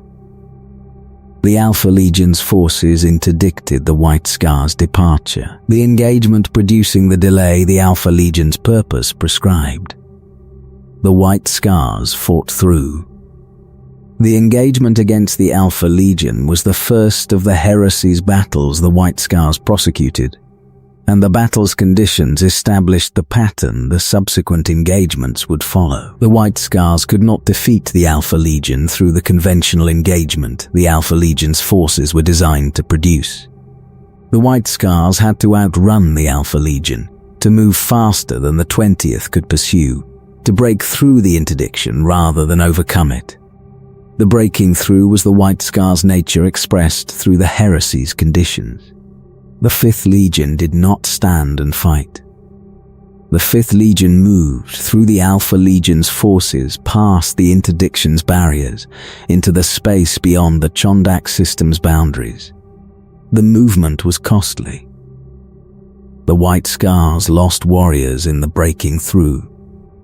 The losses were accepted because the alternative, the standing, the fighting, the engagement the Alpha Legion's forces were designed to win, was the alternative the White Scar's nature would not accommodate. The journey to Terra was contested at every point. The traitor forces, the legions whose betrayal had placed them between the White Scars and the throne world, engaged the Fifth Legion across the transit the journey required. The White Scars fought a running campaign, the hit-and-run warfare the steppes tradition prescribed, applied to the void's distances and the warp's currents rather than to the grassland's expanses. The campaign damaged the traitors, the White Scar's running fight, the sustained, mobile, impossibly fast harassment that the Fifth Legion conducted across the transit produced attrition in the traitor forces whose positions the White Scars engaged. The damage was real. The damage was also insufficient. The White Scars could not defeat the traitor forces through the harassment alone, and the harassment's continuation was consuming the White Scars' own strength at a rate the continuation could not sustain. 1/3 of the White Scars died in the transit. The journey from Chondax to Terra consumed 1/3 of the Fifth Legion's strength. The warriors lost in the Alpha Legion engagement, in the running campaign's battles, in the engagements the transit's contested route produced. The White Scars who reached Terra were not the force that had deployed to Chondax. The White Scars who reached Terra were the survivors, the 2/3 of the Legion whose survival had been purchased through the 1/3 sacrifice. Jaghatai Yasuge made the journey possible. The Chief Stormseer, the Khan's closest friend, the most powerful psyker the White Scars had produced, discovered the Dark Glass artifact. The artifact, a device whose function produced a portal into the webway, the dimensional network that provided instantaneous transit between distant points, was the key the journey's completion required. Yasuge used the artifact. The Chief Stormseer channeled his psychic capability through the Dark Glass, opening a portal into the webway, whose traversal would carry the White Scars to Terra in the time the conventional warp transit could not provide. The opening required the Stormseer's full capability. The opening consumed the Stormseer's life. Yasuge died. The Chief Stormseer, the Khan's closest friend, the Kogorian shamanic tradition's finest product, the being whose understanding of the warp had sustained the White Scar's psychic practice through decades of campaigning, died in the act of opening the portal the White Scar's journey required. The sacrifice was voluntary. The sacrifice was knowing. The sacrifice was the friend's gift to the friend, the Stormseer's life given for the Khan's passage, the passage's cost paid by the being whose payment the cost demanded. The White Scars passed through the portal, the Legion diminished by the journey's losses, grieving the Stormseer's sacrifice, carrying the accumulated weight of the heresy's horrors, emerged at Terra. The throne world was under siege. The War Master's forces were at the walls. The Imperium's defense was underway. The White Scars had arrived, late, diminished, but present. The Legion, whose loyalty the heresy had tested, whose isolation had been designed to prevent the arrival the loyalty produced, was at Terra, The speed that defined the White Scars had carried the White Scars to the place the speed's employment was most desperately needed. The Siege of Terror received the White Scars, and the White Scars' contribution to the siege was the contribution the White Scars' nature prescribed.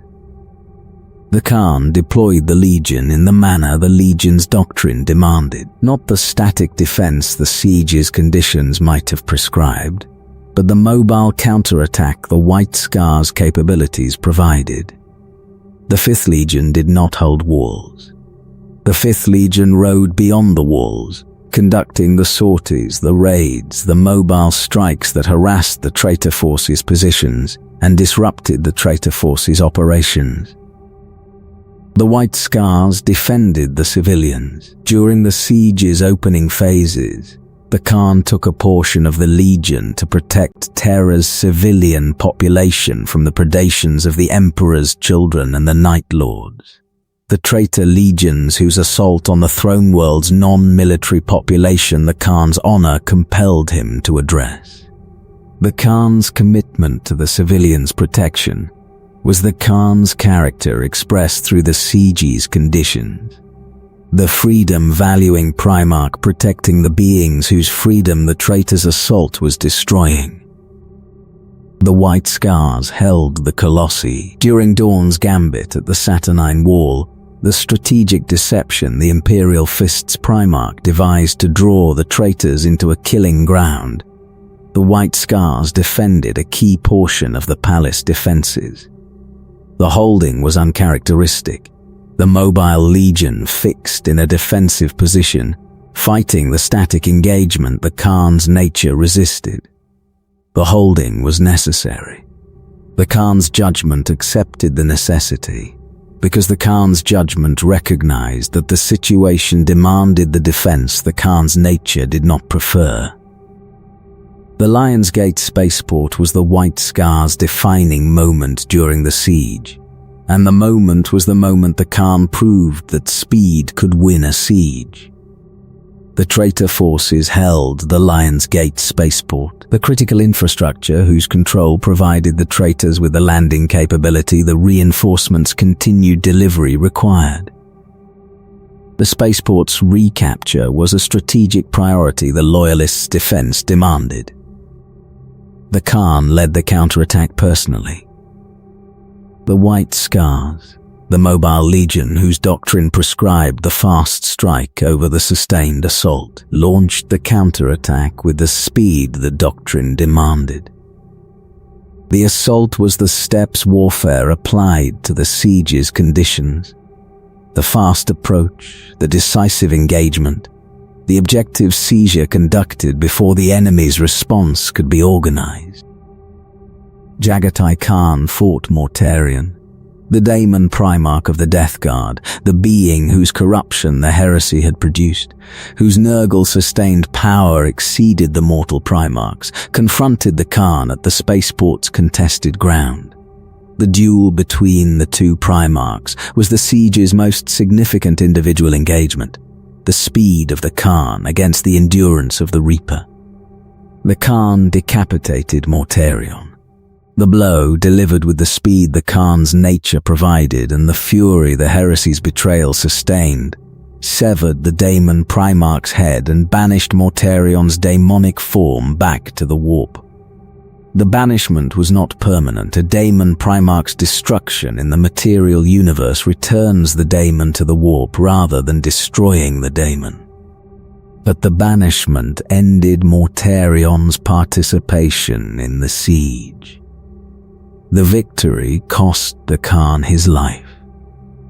Or nearly. The accounts describe the Khan as mortally wounded in the duel's prosecution.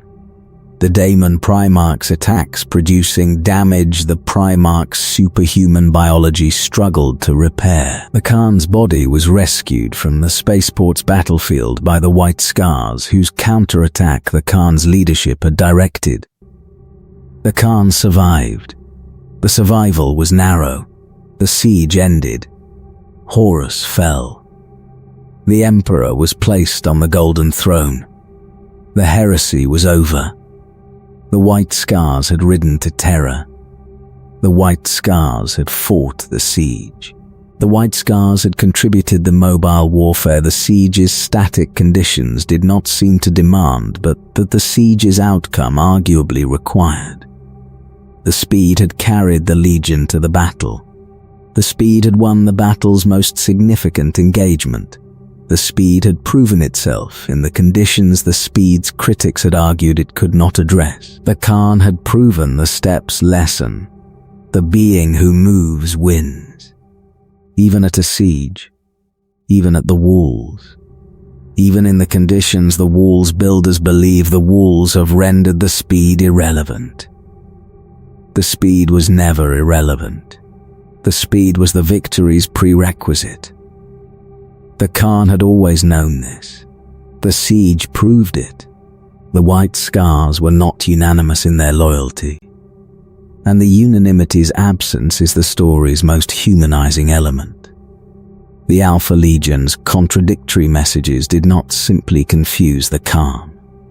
The messages divided the Legion. The Marines whose assessment of the political situation differed from the Khan's. The warriors whose relationships with Horus or whose dissatisfaction with the Imperium exceeded the loyalty to the Emperor the Khan's choice demanded, formed a faction whose opposition to the Khan's decision the opposition's accumulation would have to address. Hasik Noyan Khan was the most prominent voice for the traitor cause within the White Scars. The warrior lord whose position in the Legion's hierarchy placed him among the Khan's most senior subordinates argued for the War Master's side with the conviction the argument's proponent's nature produced. Hasik's argument was the War Master's argument. The Emperor had abandoned the Crusade's purpose. The Imperium's governance was becoming the bureaucratic prison the Khan himself had criticized. The War Master offered freedom. The argument was not groundless. The Khan's own dissatisfaction with the Imperium was real. The Primarch whose nature valued freedom had criticized the Imperium's governance with the frequency and the intensity the criticism's subjects warranted. The Khan had expressed reservations about the Emperor's decisions. The Khan had questioned the direction the Imperium's governance was taking. The Khan had, in public and in private, articulated the concerns the War Master's rebellion was claiming to address. Hasik exploited the Khan's own words. The warrior lord who argued for the traitor cause used the Khan's criticisms of the Imperium as the evidence that the Khan's choice should have been the War Master's cause rather than the Emperor's. The exploitation was clever. The exploitation was also dishonest, because the exploitation conflated the criticism with the betrayal, and the Khan's understanding of the distinction between the two was the understanding the exploitation's dishonesty relied on obscuring. The Khan criticized the Imperium because the Khan loved the Imperium's purpose. The criticism was the loyalty's expression, the demand that the Imperium live up to the Imperium's own ideals, the insistence that the governance serve the governed rather than the governance's own perpetuation. The betrayal was the opposite, the abandonment of the purpose, the destruction of the Imperium rather than the improvement the criticism demanded. The distinction was clear to the Khan. The distinction was not clear to every member of the Legion. The division produced the crisis. The White Scars, the unified Legion whose unity the Khan had forged through the scarification ritual and the orc fighting campaign, were divided by the heresy's choice into the loyal and the disloyal. The division was not clean. The division ran through the brotherhoods, through the squads, through the relationships the shared service had produced. Brothers who had fought together for decades found themselves on opposite sides of the division the contradictory messages had generated. The division was resolved through the Khan's authority and through the Khan's willingness to enforce the authorities' decisions. The disloyal were identified. The identification was conducted through the methods the crisis's urgency demanded. The assessment of each warrior's loyalty, the evaluation of each warrior's response to the crisis, the determination of which warriors the Khan could trust, and which warriors the crisis had revealed as untrustworthy. The purging was painful. The white scars who were identified as disloyal were removed from the Legion through the violence the removal's urgency required. Marines fought Marines. White scars killed white scars. The fratricidal violence that the heresy produced across the galaxy's broader canvas was reproduced within the white scars' ranks in the concentrated, intimate, personally devastating form the internal conflict generated. The Khan felt every loss. The Primarch, whose bond with the Legion was personal, whose relationship with the warriors was the relationship of a leader who knew the warriors' names and who valued the warriors' contributions, felt the purging's losses with the intensity the bond's depth produced. Each disloyal warrior removed was a warrior the Khan had led. Each warrior killed in the purging was a warrior the Khan had trusted. The losses were not statistical. The losses were personal, and the personal quality of the losses was the purging's most significant cost. The purging produced the unified force the Ride to Terror required. The white scars who survived the purging, the loyal Marines whose commitment to the Emperor the crisis had confirmed, were the force whose unity the journey demanded, and whose capability the journey's prosecution required. The force was smaller. The disloyal's removal had reduced the Legion's numbers below the strength the pre-crisis Legion had maintained. The reduction was the choice's cost, the price of the loyalty the Khan had chosen, paid in the warriors the loyalty's enforcement had eliminated. The force was also stronger. The warriors who remained were the warriors whose loyalty was proven, confirmed through the crisis's test, validated by the choice's consequence, hardened by the purging's violence into the unified body the journey's demands required. The force that departed for Terror was not the force that had arrived at Chondax. The force that departed for Terror was the force the heresy had refined, the loyal core purged of the disloyal, carrying the grief of the purging alongside the determination the grief sustained. The grief was the fuel.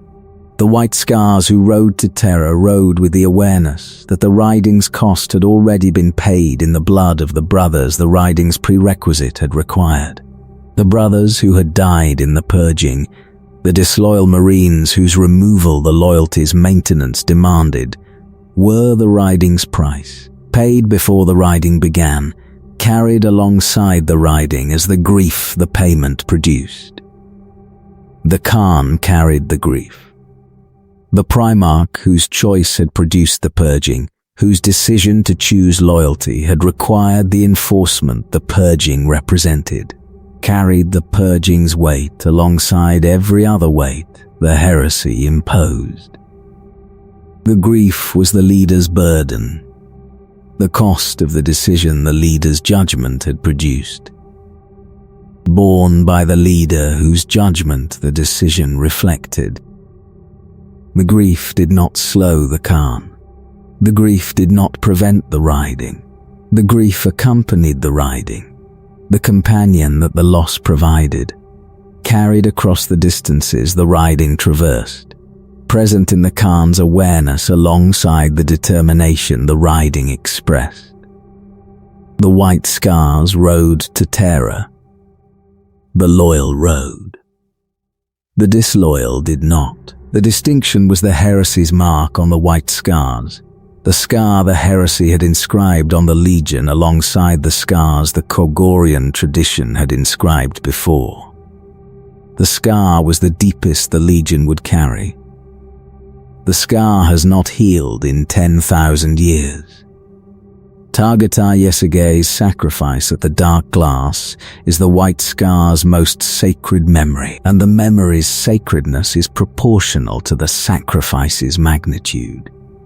Jaghatai was the chief Stormseer, the White Scar's most powerful psyker, the Kogorian shamanic tradition's finest product, the being whose understanding of the warp exceeded most other practitioners in the galaxy. Jaghatai was also the Khan's closest friend. The bond between the warrior Primarch and the shaman psyker sustained across decades of shared campaigns, shared conversations, shared moments of the quiet that the Great Crusade's violence occasionally permitted. The friendship was genuine in the way that few relationships between a Primarch and a mortal could be. The Khan did not treat Jaghatai as a subordinate. The Khan treated Jaghatai as a peer, a being whose capabilities in the domain the Stormseer occupied exceeded the Khan's own, and whose counsel the Khan valued because the council's quality warranted the valuing. Jaghatai counseled caution. The Stormseer, whose understanding of the warp's dangers exceeded most other beings, provided the Khan with the perspective the caution demanded, the awareness that the warp's power was corruptive, that the psychic capability the Stormseers wielded carried risks the wielding's benefits did not eliminate, that the discipline the Kogorian tradition prescribed was the discipline the warp's nature required. The council was not always accepted. The Khan, whose nature valued action over caution, sometimes overrode the Stormseer's advice with the decisiveness the Khan's character demanded. The overriding did not damage the friendship. The friendship was robust enough to sustain the disagreements the friendship's participants' differing natures produced. The Dark Glass was an artifact. The device, whose origin the White Scar's records do not identify with certainty, whose technology exceeded the Imperium's standard understanding, whose function permitted the opening of a portal into the webway through the application of psychic energy, the device amplified, was discovered during the White Scar's journey toward Terra. The discovery was the journey's most significant event, because the discovery provided the method the journey's completion required. The conventional route to Terra was blocked. The traitor forces, the legions whose positions between the Chondak system and the Sol system interdicted the White Scar's transit, made the conventional warp travel route impossible. The Alpha Legion's engagement at Chondax had delayed the departure.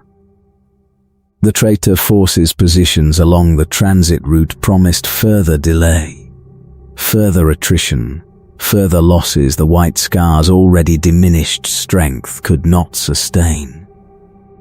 The Dark Glass offered the alternative. The artifact's function, the portal into the webway, the dimensional shortcut that would bypass the traitor force's interdiction, provided the route the conventional transit could not. The route's use required the psychic energy the artifact's activation demanded. Jaghatai provided the energy. The chief Stormseer, the most powerful psyker the White Scars possessed, the being whose psychic capability exceeded what the Dark Glass's activation required, but whose body's capacity to sustain the activation's demands did not exceed the demand's magnitude, channeled his full psychic capability through the artifact. The portal opened. The webway's dimensional passage appeared. The connection between the White Scar's position and the Sol system established through the medium the Dark Glass provided and the energy Jaghatai supplied. The White Scars began the transit through the portal. The Legion, diminished, grieving, carrying the heresy's accumulated weight, passed through the webway toward Terra. Jaghatai maintained the portal. The Stormseer, whose psychic capability was sustaining the connection between the 2 points the portal connected, maintained the effort the sustaining required. The continuous, full-capacity, body-destroying output of psychic energy that the dark glass demanded from the being who powered it. The effort consumed Yasuge, the chief Stormseer's body, the physical vehicle whose limitations the psychic capability's magnitude could not overcome, deteriorated under the effort's demands. The psychic output that the portal's maintenance required exceeded what the Stormseer's body could sustain, and the excess produced the consumption the excess's nature guaranteed. Yasuge died, the chief Stormseer, the Khan's closest friend, the Chogorian tradition's greatest product, the being whose sacrifice had saved the White Scars, died in the act of holding the portal open. The death was the sacrifice's completion, the friend's life given for the friend's passage, the cost paid by the being whose payment the cost demanded. The Khan felt the death. The Primarch, whose bond with the Stormseer had been the most genuine relationship the Primarch maintained, felt the Stormseer's death through the psychic medium the bond provided. The feeling was not a physical sensation. The feeling was the awareness, the sudden, devastating, permanently altering awareness that the being whose counsel the Khan had valued across decades of shared existence was gone. The grief was the Khan's most private experience during the heresy. The Primarch, whose culture valued the Stoic, whose Chogorian tradition prescribed the warrior's composure in the face of loss, carried the Stormseer's death's weight without the weight's visible expression. The grief was internal. The grief was profound. The grief was the friend's absence made permanent by the friend's sacrifice. The White Scars passed through the portal.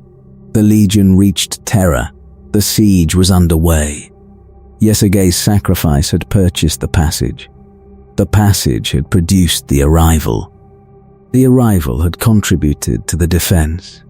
The defense had contributed to the Imperium's survival. The cost was one being's life. The benefit was a legion's contribution to the Imperium's defense. The mathematics are favorable. The mathematics do not capture the loss. Yasuge is remembered by the White Scars with the reverence the remembering subject deserves. The chief Stormseer's name is spoken in the chapter's rituals. The Stormseer's sacrifice is taught to the aspirants whose induction the chapter's training provides. The sacrifice's story is maintained across the 10,000 years of the chapter's post-heresy history with the fidelity the story's significance demands. The Stormseers who serve the White Scars in the 41st millennium are Yasuge's inheritors. The Psyker chaplains whose shamanic tradition the chief Stormseer embodied carry the tradition across the millennia with the awareness that the tradition's finest product gave his life for the legion the tradition served. The giving is the tradition's most significant expression. The Stormseer who gives everything, the life, the capability, the being, in service of the Legion and in service of the Khan, is the Stormseer who has fulfilled the tradition's highest purpose. Yasuge fulfilled the purpose. The fulfillment cost everything. The everything was given willingly. The giving is remembered. The remembering sustains the tradition. The tradition sustains the chapter. The chapter rides. The disappearance happened like this. 70 years after the heresy's end, the Khan was fighting. The Primarch, whose nature was the movement, had not stopped moving since the heresy's conclusion. The campaigns continuing, the enemies engaged. The White Scars riding across the Imperium's territories with the speed the Khan's character demanded and the Imperium's conditions required. The Drukhari struck Chogoris. The Dark Eldar, the Webway's predators, the raiders whose speed rivaled the Khan's own, emerged from a Webway gate and assaulted the White Scar's homeworld. The raid was conducted with the Drukhari's characteristic efficiency. The sudden appearance, the lightning assault, the seizure of captives, the withdrawal through the gate before the world's defenders could organize the response the raid's tempo prevented. The Khan was not on Chogoris when the raid occurred. The Primarch was fighting elsewhere, the campaign whose prosecution had taken the Khan from the homeworld's proximity. The Khan learned of the raid through the communication the distance required. The Khan's response was immediate. The response was fury. Chogoris was the Khan's world, the planet whose steps had produced the being the Khan became. The population whose culture the Khan had unified and whose values the Khan had carried into the stars.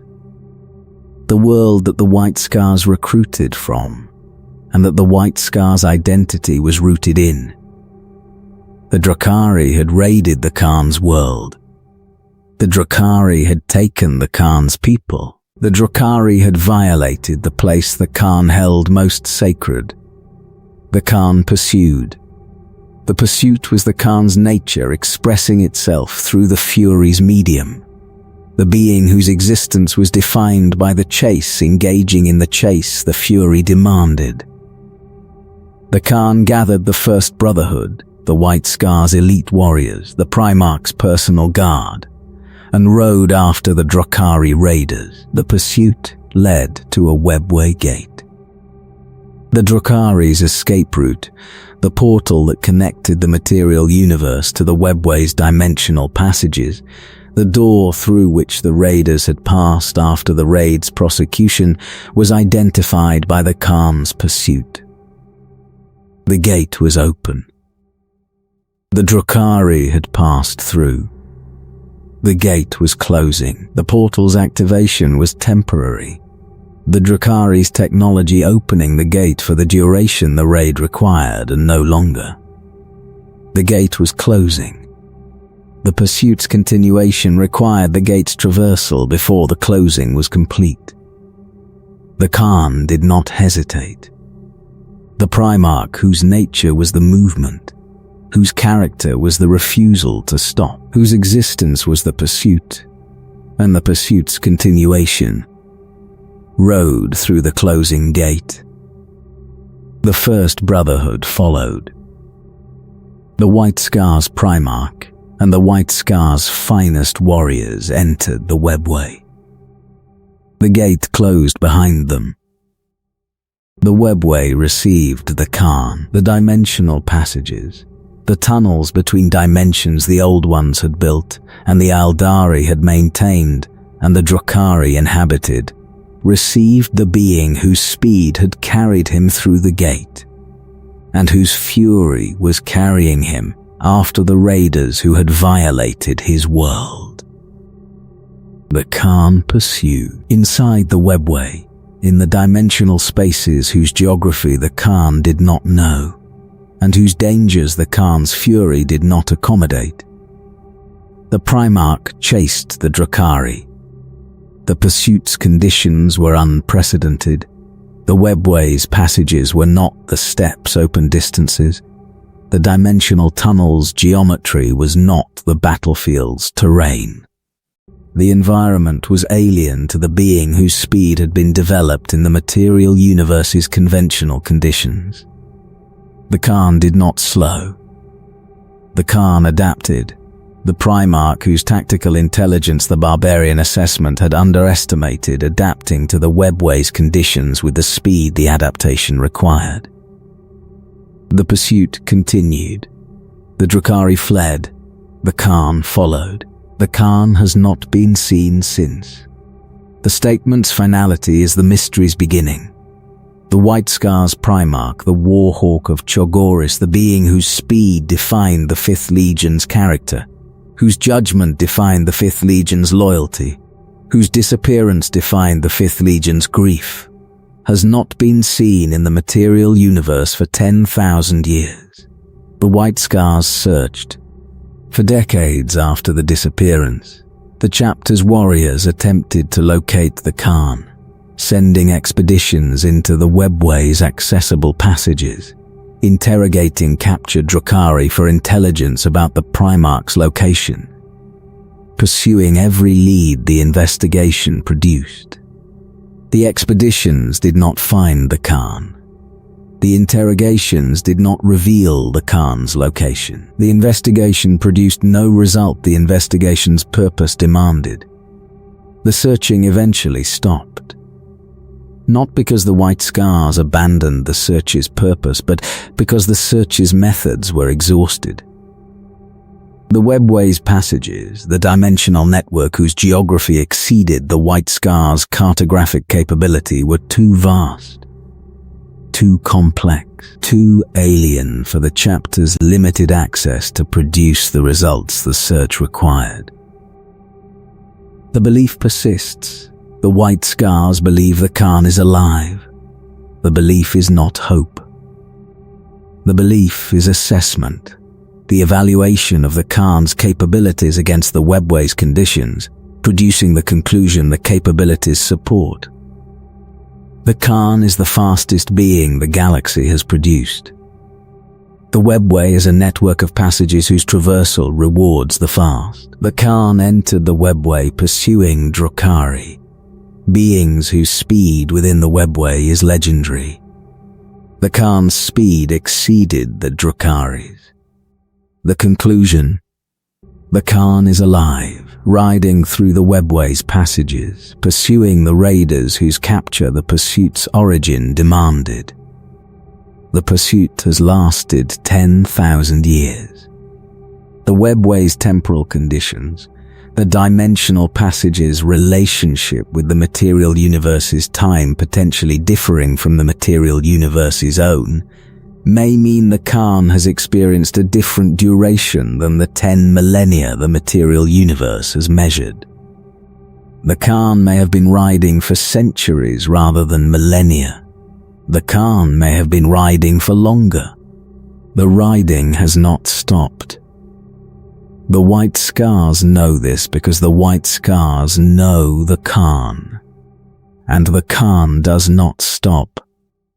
The Khan moves. The Khan has always moved. The movement is the being, and the being does not end while the movement continues. The White Scars believe the Khan will return. The belief is the chapter's sustaining faith, the conviction that the Primarch who entered the webway will eventually emerge from the webway, carrying whatever the webway's traversal has produced, and bringing the return the chapter's 10,000-year vigil has been waiting for. The vigil is not the custodian's vigil, the static, positional guarding of a being whose location is known. The White Scars vigil is a mobile vigil, the chapter riding across the galaxy's distances, fighting the Imperium's wars, maintaining the Khan's legacy through the campaigns the legacy prescribes, waiting for the return through the medium of the service the waiting does not prevent. The empty seat at the chapter's councils is the vigil's most tangible expression. The Khan's place, maintained, preserved, unoccupied across 10 millennia, is the physical declaration of the belief the vigil sustains. The seat is not a memorial. Memorials are for the dead. The seat is a reservation. The Khan is not dead. The Khan is riding. The riding does not stop. Somewhere in the webway, in the passages between dimensions, in the tunnels the old ones built, the Warhawk of Chogoris rides, the fastest being the galaxy produced, moving through the dimensional network whose distances the being's speed was made to cross. The White Scars believe this. The believing is the being. The being rides. The riding continues. For the Emperor and the Khan, The white scars in the 41st millennium are the chapter the Khan would recognize. And the recognition's validity is the chapter's most significant achievement across 10,000 years of the Khan's absence. The culture persists. The Chagorian traditions, the scarification, the calligraphy, the horsehead fiddle, the poetry, the steppe songs the warriors sing around the fires the chapter's gatherings produce, are maintained with the fidelity the culture's transmission requires. The Great Khan's title is carried by the chapter master. The Brotherhoods fight under the Khans whose leadership the Brotherhood's warriors respect. The Stormseers ride across Chogoris's plains, identifying the aspirants the chapter's continuation demands. The chapter fights the Imperium's wars with the speed the Khan's legacy prescribes. The bike squads, the White Scar's tactical foundation, the mechanical steeds whose deployment the chapter maintains in proportions exceeding every other chapter's, carry the warriors into the engagements the campaigns produce. The hit-and-run doctrine, the fast approach, the decisive engagement, the withdrawal before the enemy's response, is prosecuted across the 41st millennium's battlefields with the tactical sophistication the Chagorian tradition has refined across 25,000 years of practice. Khosrow Khan is the chapter's most celebrated warrior of the current era, the Master of the Hunt, the title whose holder is responsible for the pursuit and elimination of the enemies the chapter's honor demands be hunted, carries the name Khan with the weight the name's tradition prescribes. The hunt is the White Scar's most Chagorian institution. The pursuit of a designated enemy, the quarry identified by the chapter's leadership, the pursuit prosecuted by the master of the hunt across years or decades of patient, relentless, distance-spanning tracking, is the steppes hunting tradition applied to the chapter's military operations.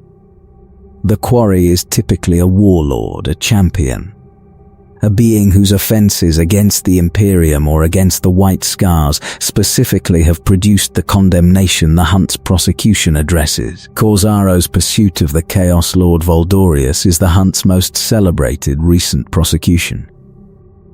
The master of the hunt pursued the Daemon Prince across multiple sectors, the pursuit spanning years of the patient, persistent adaptation requiring tracking the hunt's tradition prescribes. The pursuit ended in the Daemon Prince's destruction, the quarry brought to bay, the engagement prosecuted, the enemy eliminated through the methods the hunt's prosecution demanded. The hunt's conclusion is the tradition's fulfillment. The master of the hunt who brings the quarry to bay and destroys the quarry has fulfilled the tradition's highest purpose. The pursuit completed, the enemy eliminated, the honor the offense violated restored through the elimination the honor demanded. The White Scars maintain the largest proportion of bike-mounted warriors of any chapter in the Imperium. The proportion is not accidental. The proportion is the tactical doctrine's expression through the force's composition. The chapter's commitment to the mobile warfare the Chagorian tradition prescribes reflected in the equipment the chapter deploys. The Primaris reinforcements, the new generation of Space Marines Guilliman's Indomitus Crusade provided, have been integrated into the White Scar's force with the cultural adaptation the integration required. The Primaris Marines, produced through the Mechanicus's technology, rather than through the Chagorian tradition's recruitment, are inducted into the chapter's culture through the same methods the chapter has always employed. The scarification, the renaming, the training in the steppes warfare alongside the classroom's education. The Primaris White Scar is not simply a Marine with improved capabilities. The Primaris White Scar is a Chagorian, carrying the culture's values alongside the augmented body's capabilities. The adaptation is the Khan's legacy expressed through the contemporary. The Primarch who unified the Terran-born and the Kogorian-born through the scarification ritual and the shared combat has provided the template the chapter uses to integrate the Primaris alongside the existing warriors. The method is the same. The ritual is the same.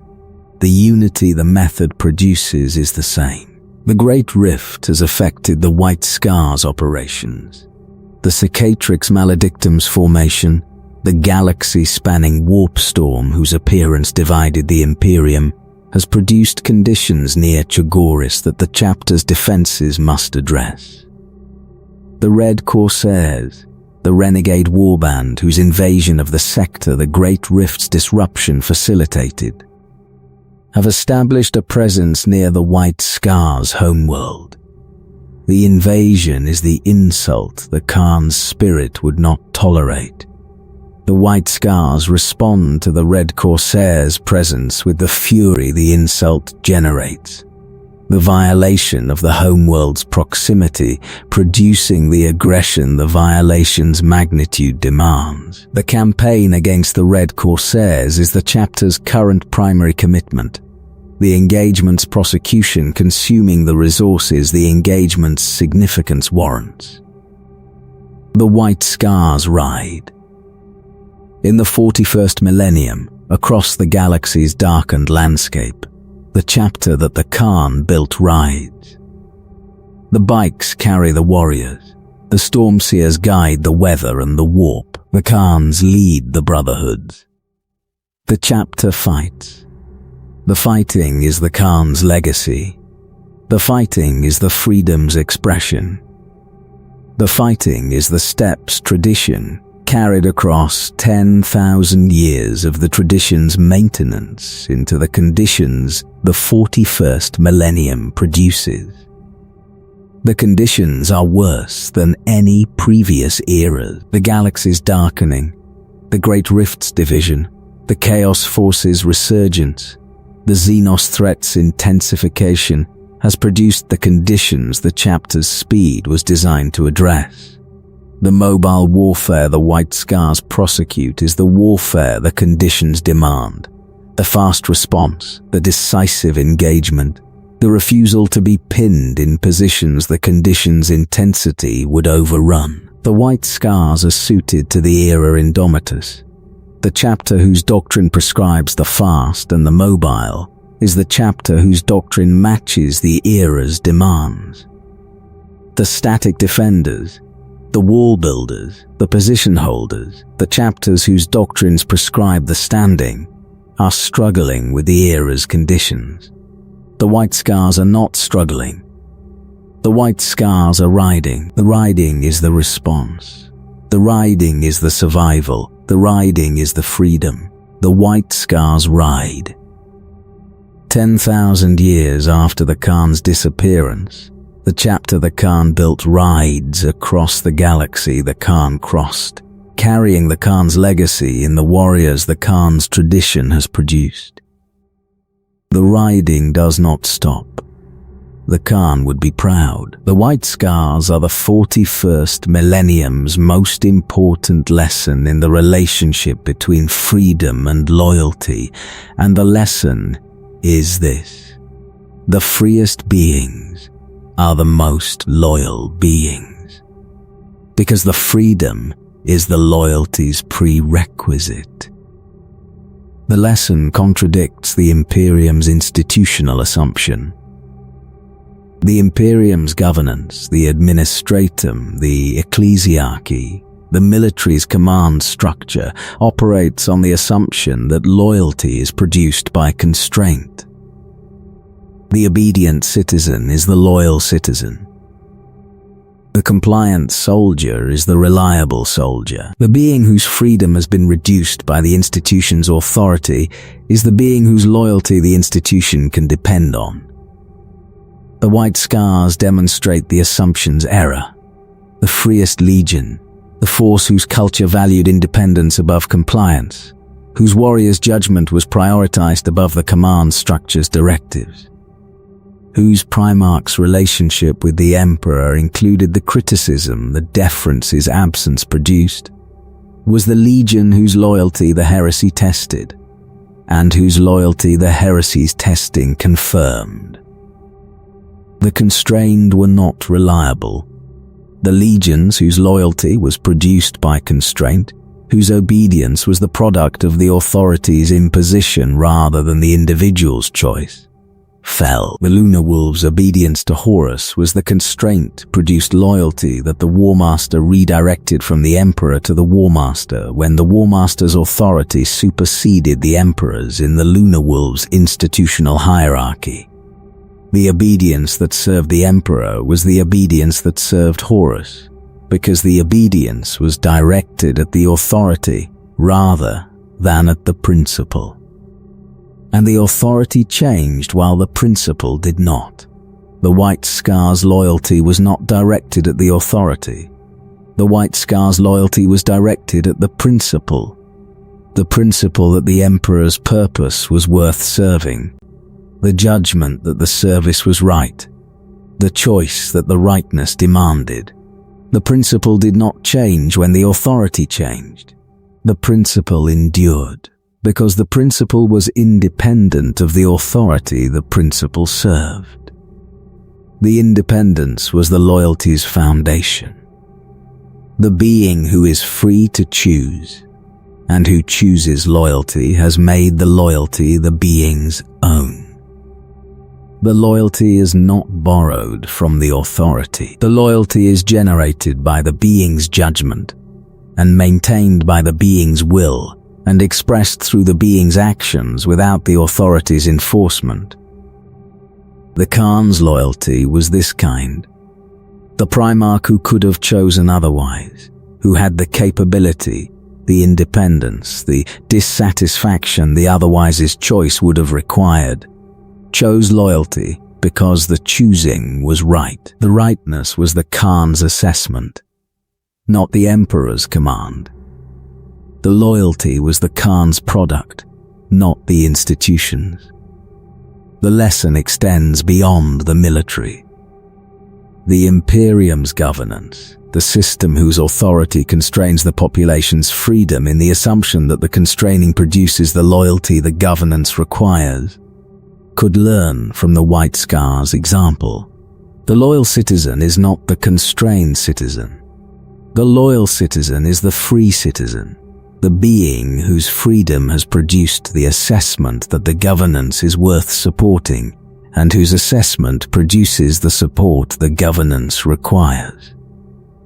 The constraint produces compliance. The freedom produces loyalty.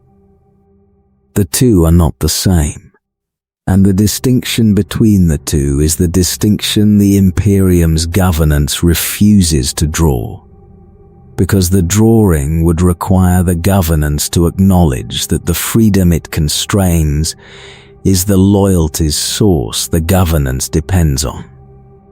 The White Scars draw the distinction. The chapter whose culture prescribes the freedom the Imperium's governance constrains maintains the loyalty the governance requires through the freedom the governance denies. The contradiction is the White Scar's contribution to the Imperium's political thought, the demonstration that the contradiction is real, and that the contradiction's resolution favors the freedom rather than the constraint. The Imperium does not resolve the contradiction. The Imperium maintains the constraint alongside the expectation of loyalty, and hopes the expectation's fulfillment does not require the freedom the constraint eliminates. The White Scars maintain the freedom alongside the loyalty and demonstrate that the maintenance produces the fulfillment the Imperium seeks. The demonstration has been ongoing for 10,000 years. The Imperium has not learned the lesson the demonstration teaches. The White Scars do not expect the Imperium to learn. The White Scars ride. The riding is the lesson. The riding is the freedom.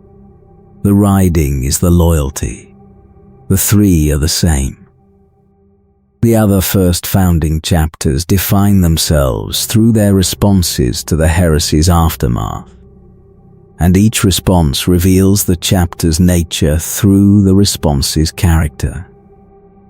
The Ultramarines responded to the heresy by building Guilliman's Codex Astartes, the governance system the heresy's lessons demanded. The institutional restructuring the heresy's vulnerabilities required was the builder's response to the crisis the heresy had produced. The Ultramarines build systems. The building is the Ultramarines' nature expressed through the heresy's aftermath. The Imperial Fists responded to the heresy by fortifying. Dawn's expansion of the Imperial Palace's defenses, the walls strengthening, the positions' improvement, the static defenses' refinement was the defenders' response to the assault the heresy had produced. The Imperial Fists fortify.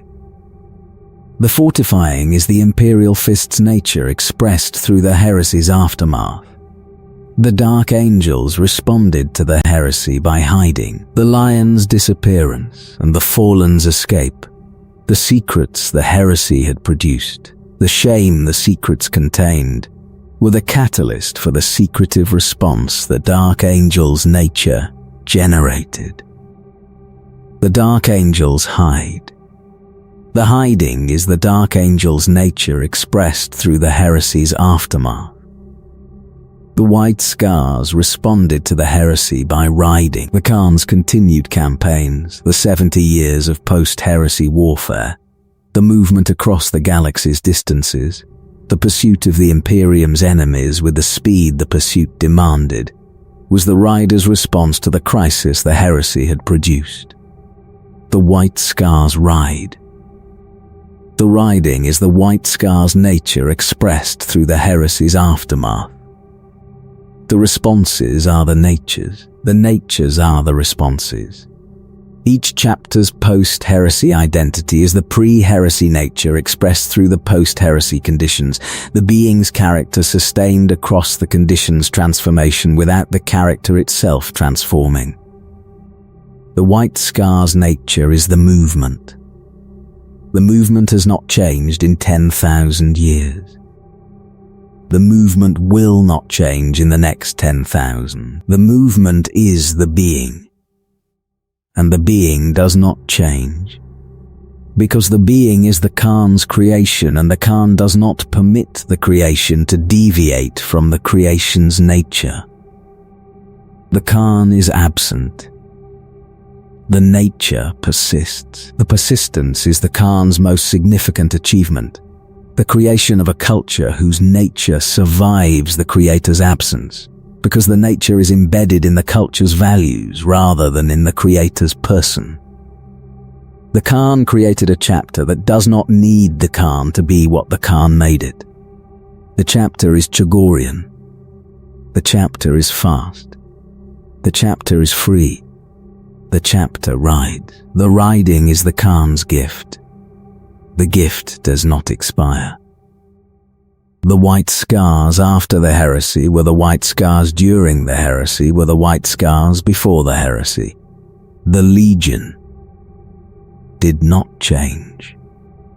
The Codex Astartes, Guilliman's reorganization of the legions into the smaller chapters the post-heresy governance prescribed, was accepted by the White Scars with the same creative compliance the Khan brought to every regulation the Imperium imposed.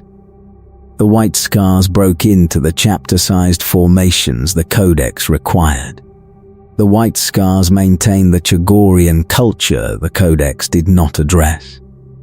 The compliance was structural. The character was unchanged. Jaghatai Khan led the White Scars for approximately 70 years after the heresy.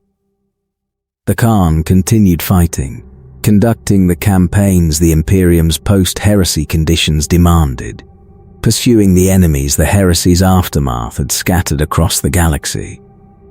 The Khan fought. The Khan rode. The Khan maintained the movement the Khan's nature demanded. The disappearance occurred around the year 84 of the 31st millennium.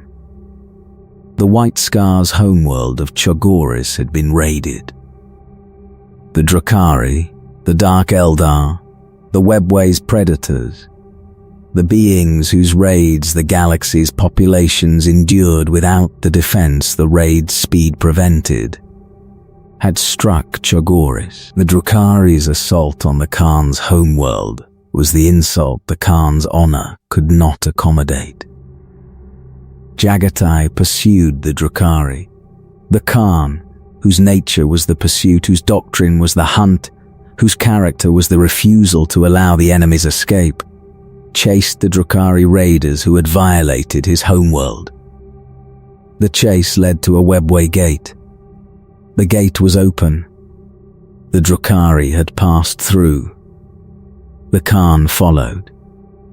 Jaghatai Khan entered the Webway. The Primarch, whose speed had carried the White Scars across the galaxy, whose mobility had defined the Fifth Legion's character across the Great Crusade and the heresy and the 70 years of post-heresy campaigning, rode through the Webway gate and into the dimensional network the Drukhari inhabited. The Khan has not been seen since. The disappearance is the White Scar's defining mystery and the White Scar's sustaining hope. The mystery, where the Khan went, what the Khan found, whether the Khan is alive or dead, has persisted for 10,000 years without the mystery's resolution providing the closure the persistence demands. The White Scars believe the Khan is alive. The belief is not the desperate hope of a chapter that cannot accept its Primarch's death. The belief is the assessment, the Chogorian culture's understanding of the Khan's nature producing the conclusion the nature supports. The Khan was the fastest being the galaxy had produced. The Khan entered the Webway, the dimensional network whose passages the Khan's speed was uniquely suited to traverse. The Khan pursued the Drukhari, the Xenos whose own speed and cunning might have slowed the Khan, but whose capability the Khan's exceeded. The Khan is alive. The Khan is in the Webway. The Khan is riding. The riding has not stopped. The riding cannot stop, because the stopping would be the dying.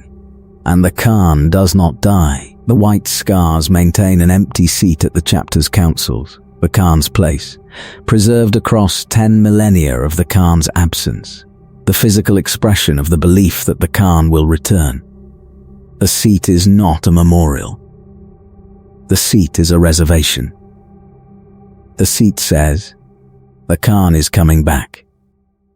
The seat says when the Khan returns, the Khan's place will be waiting.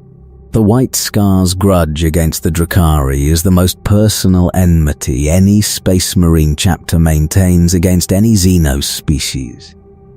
The hatred sustained across 10,000 years, transmitted from generation to generation through the chapter's culture, carried alongside the Chogorian traditions the chapter maintains, is the product of the Primarch's disappearance. The Drukhari took the Khan. The Drukhari's raid on Chogoris produced the pursuit the disappearance followed. The Drukhari are responsible. The White Scars hunt Drukhari with an enthusiasm that exceeds the tactical requirements the engagement's conditions produce. A White Scars force that encounters Drukhari raiders does not fight the engagement with the measured professionalism the standard tactical doctrine prescribes.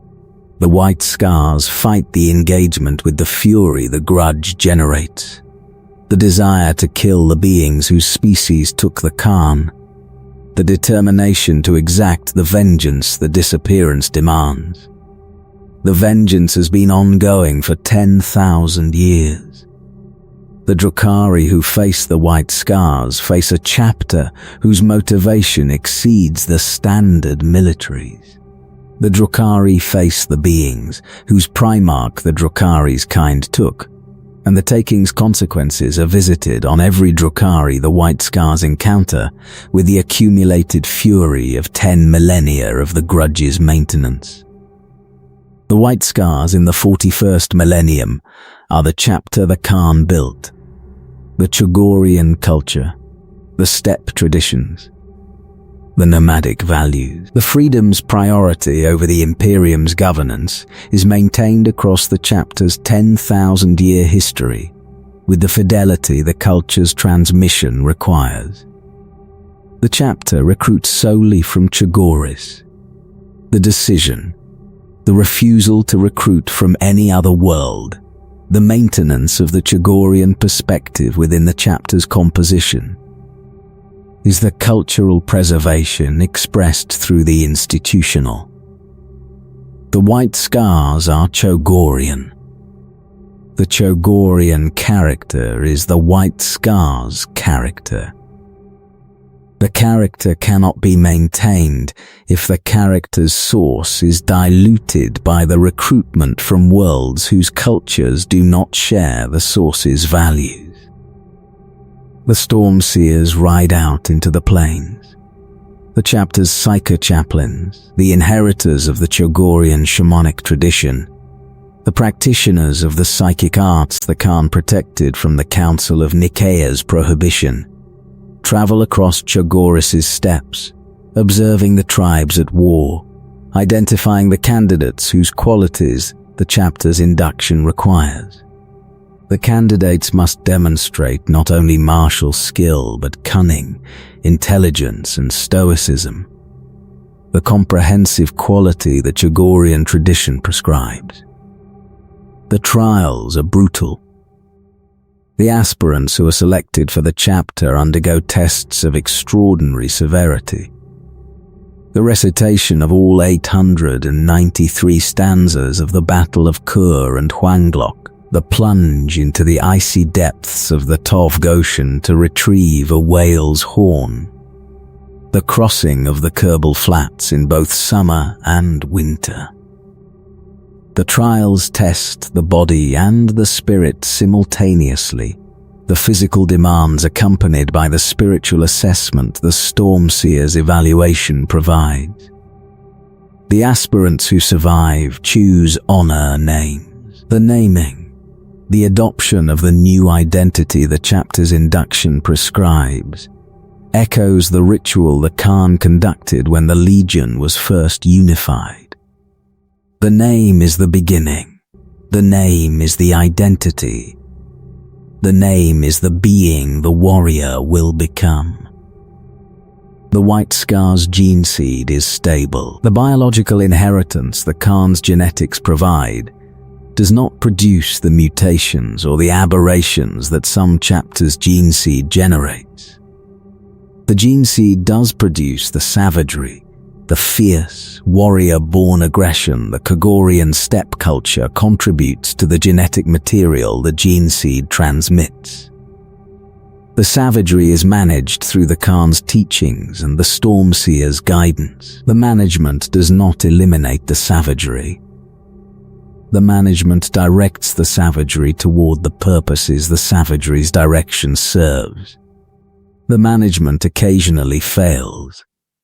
The White Scar's history includes incidents whose violence exceeded the mission's parameters, the Red Highway Massacre, the campaigns whose prosecution produced the excesses the management was supposed to prevent. Whether the excesses are the gene seed's contribution or the Chagorian cultures is debated within the chapter's own councils without resolution. The successor chapters carry the Khan's legacy. The Stormlords, the Marauders, the Rampagers, the Destroyers, the chapters whose gene seed descends from the White Scars, and whose cultures echo the Chagorian traditions the parent chapter maintains. The successors fight fast. The successors ride hard. The successors carry the Khan's teaching across the Imperium's campaigns with the fidelity the teaching's value demands. The Great Rift has affected the White Scars' homeworld. The Cicatrix Maledictum's formation produced conditions near Chagoris that the chapter's defenses must address. The Red Corsairs' invasion of the sector. The corruption the invasion left behind. The threats the rift's proximity has generated. The White Scars fight the rift's consequences with the speed the fight demands. The mobile warfare the chapter's doctrine prescribes applied to the conditions the rift's disruption has produced. The fight is ongoing. The White Scars ride. The White Scars are the 41st millennium's most philosophically free chapter, and the freedom is the meaning the chapter carries alongside its weapons. Every other first founding chapter defines itself through the relationship the chapter maintains with the Imperium's governance. The Ultramarines define themselves through the Codex, the rule system Guilliman created, the governance structure the Ultramarines embody. The Imperial Fists define themselves through the defense, the walls, the fortifications, the physical structures that represent the Imperium's permanence. The Dark Angels define themselves through the secret, the shame, the hunt, the burden the chapter carries beneath its loyalty. The White Scars define themselves through the freedom, not the freedom from duty the White Scars serve. Not the freedom from loyalty, the White Scars are loyal. The freedom to choose. The freedom to judge. The freedom to serve. Because the serving is right, rather than because the serving is commanded. The distinction is the Khan's gift. The Primarch who judged the heresy's conflicting messages and chose the loyalty the judgment supported gave the chapter the tradition of judgment, the institutional culture that prescribes the assessment's priority over the authorities, the independent evaluation's priority over the commands. The White Scars obey orders. The White Scars also evaluate orders. The evaluation is not insubordination. The evaluation is the Chogorian tradition expressed through the military medium. The nomadic culture's insistence that the warrior's judgment is the warrior's most important quality, maintained through the institutional constraints the Imperium's military governance imposes. The White Scars ride, because the riding is the freedom. The movement across the galaxy's distances, the deployment, the campaign, the transit between the engagement and the return, is the steps crossing conducted through the star's medium. The galaxy is the step. The stars are the grass. The riding is the purpose. The freedom is the riding expressed through the philosophical. The White Scars are free because the White Scars move, and the movement is the freedom's exercise, and the exercise is the freedom's validation. The chapter that does not move is the chapter that has surrendered the freedom the movement provides. The chapter that builds walls has admitted the freedom's absence. The chapter that stops has died. The White Scars do not stop.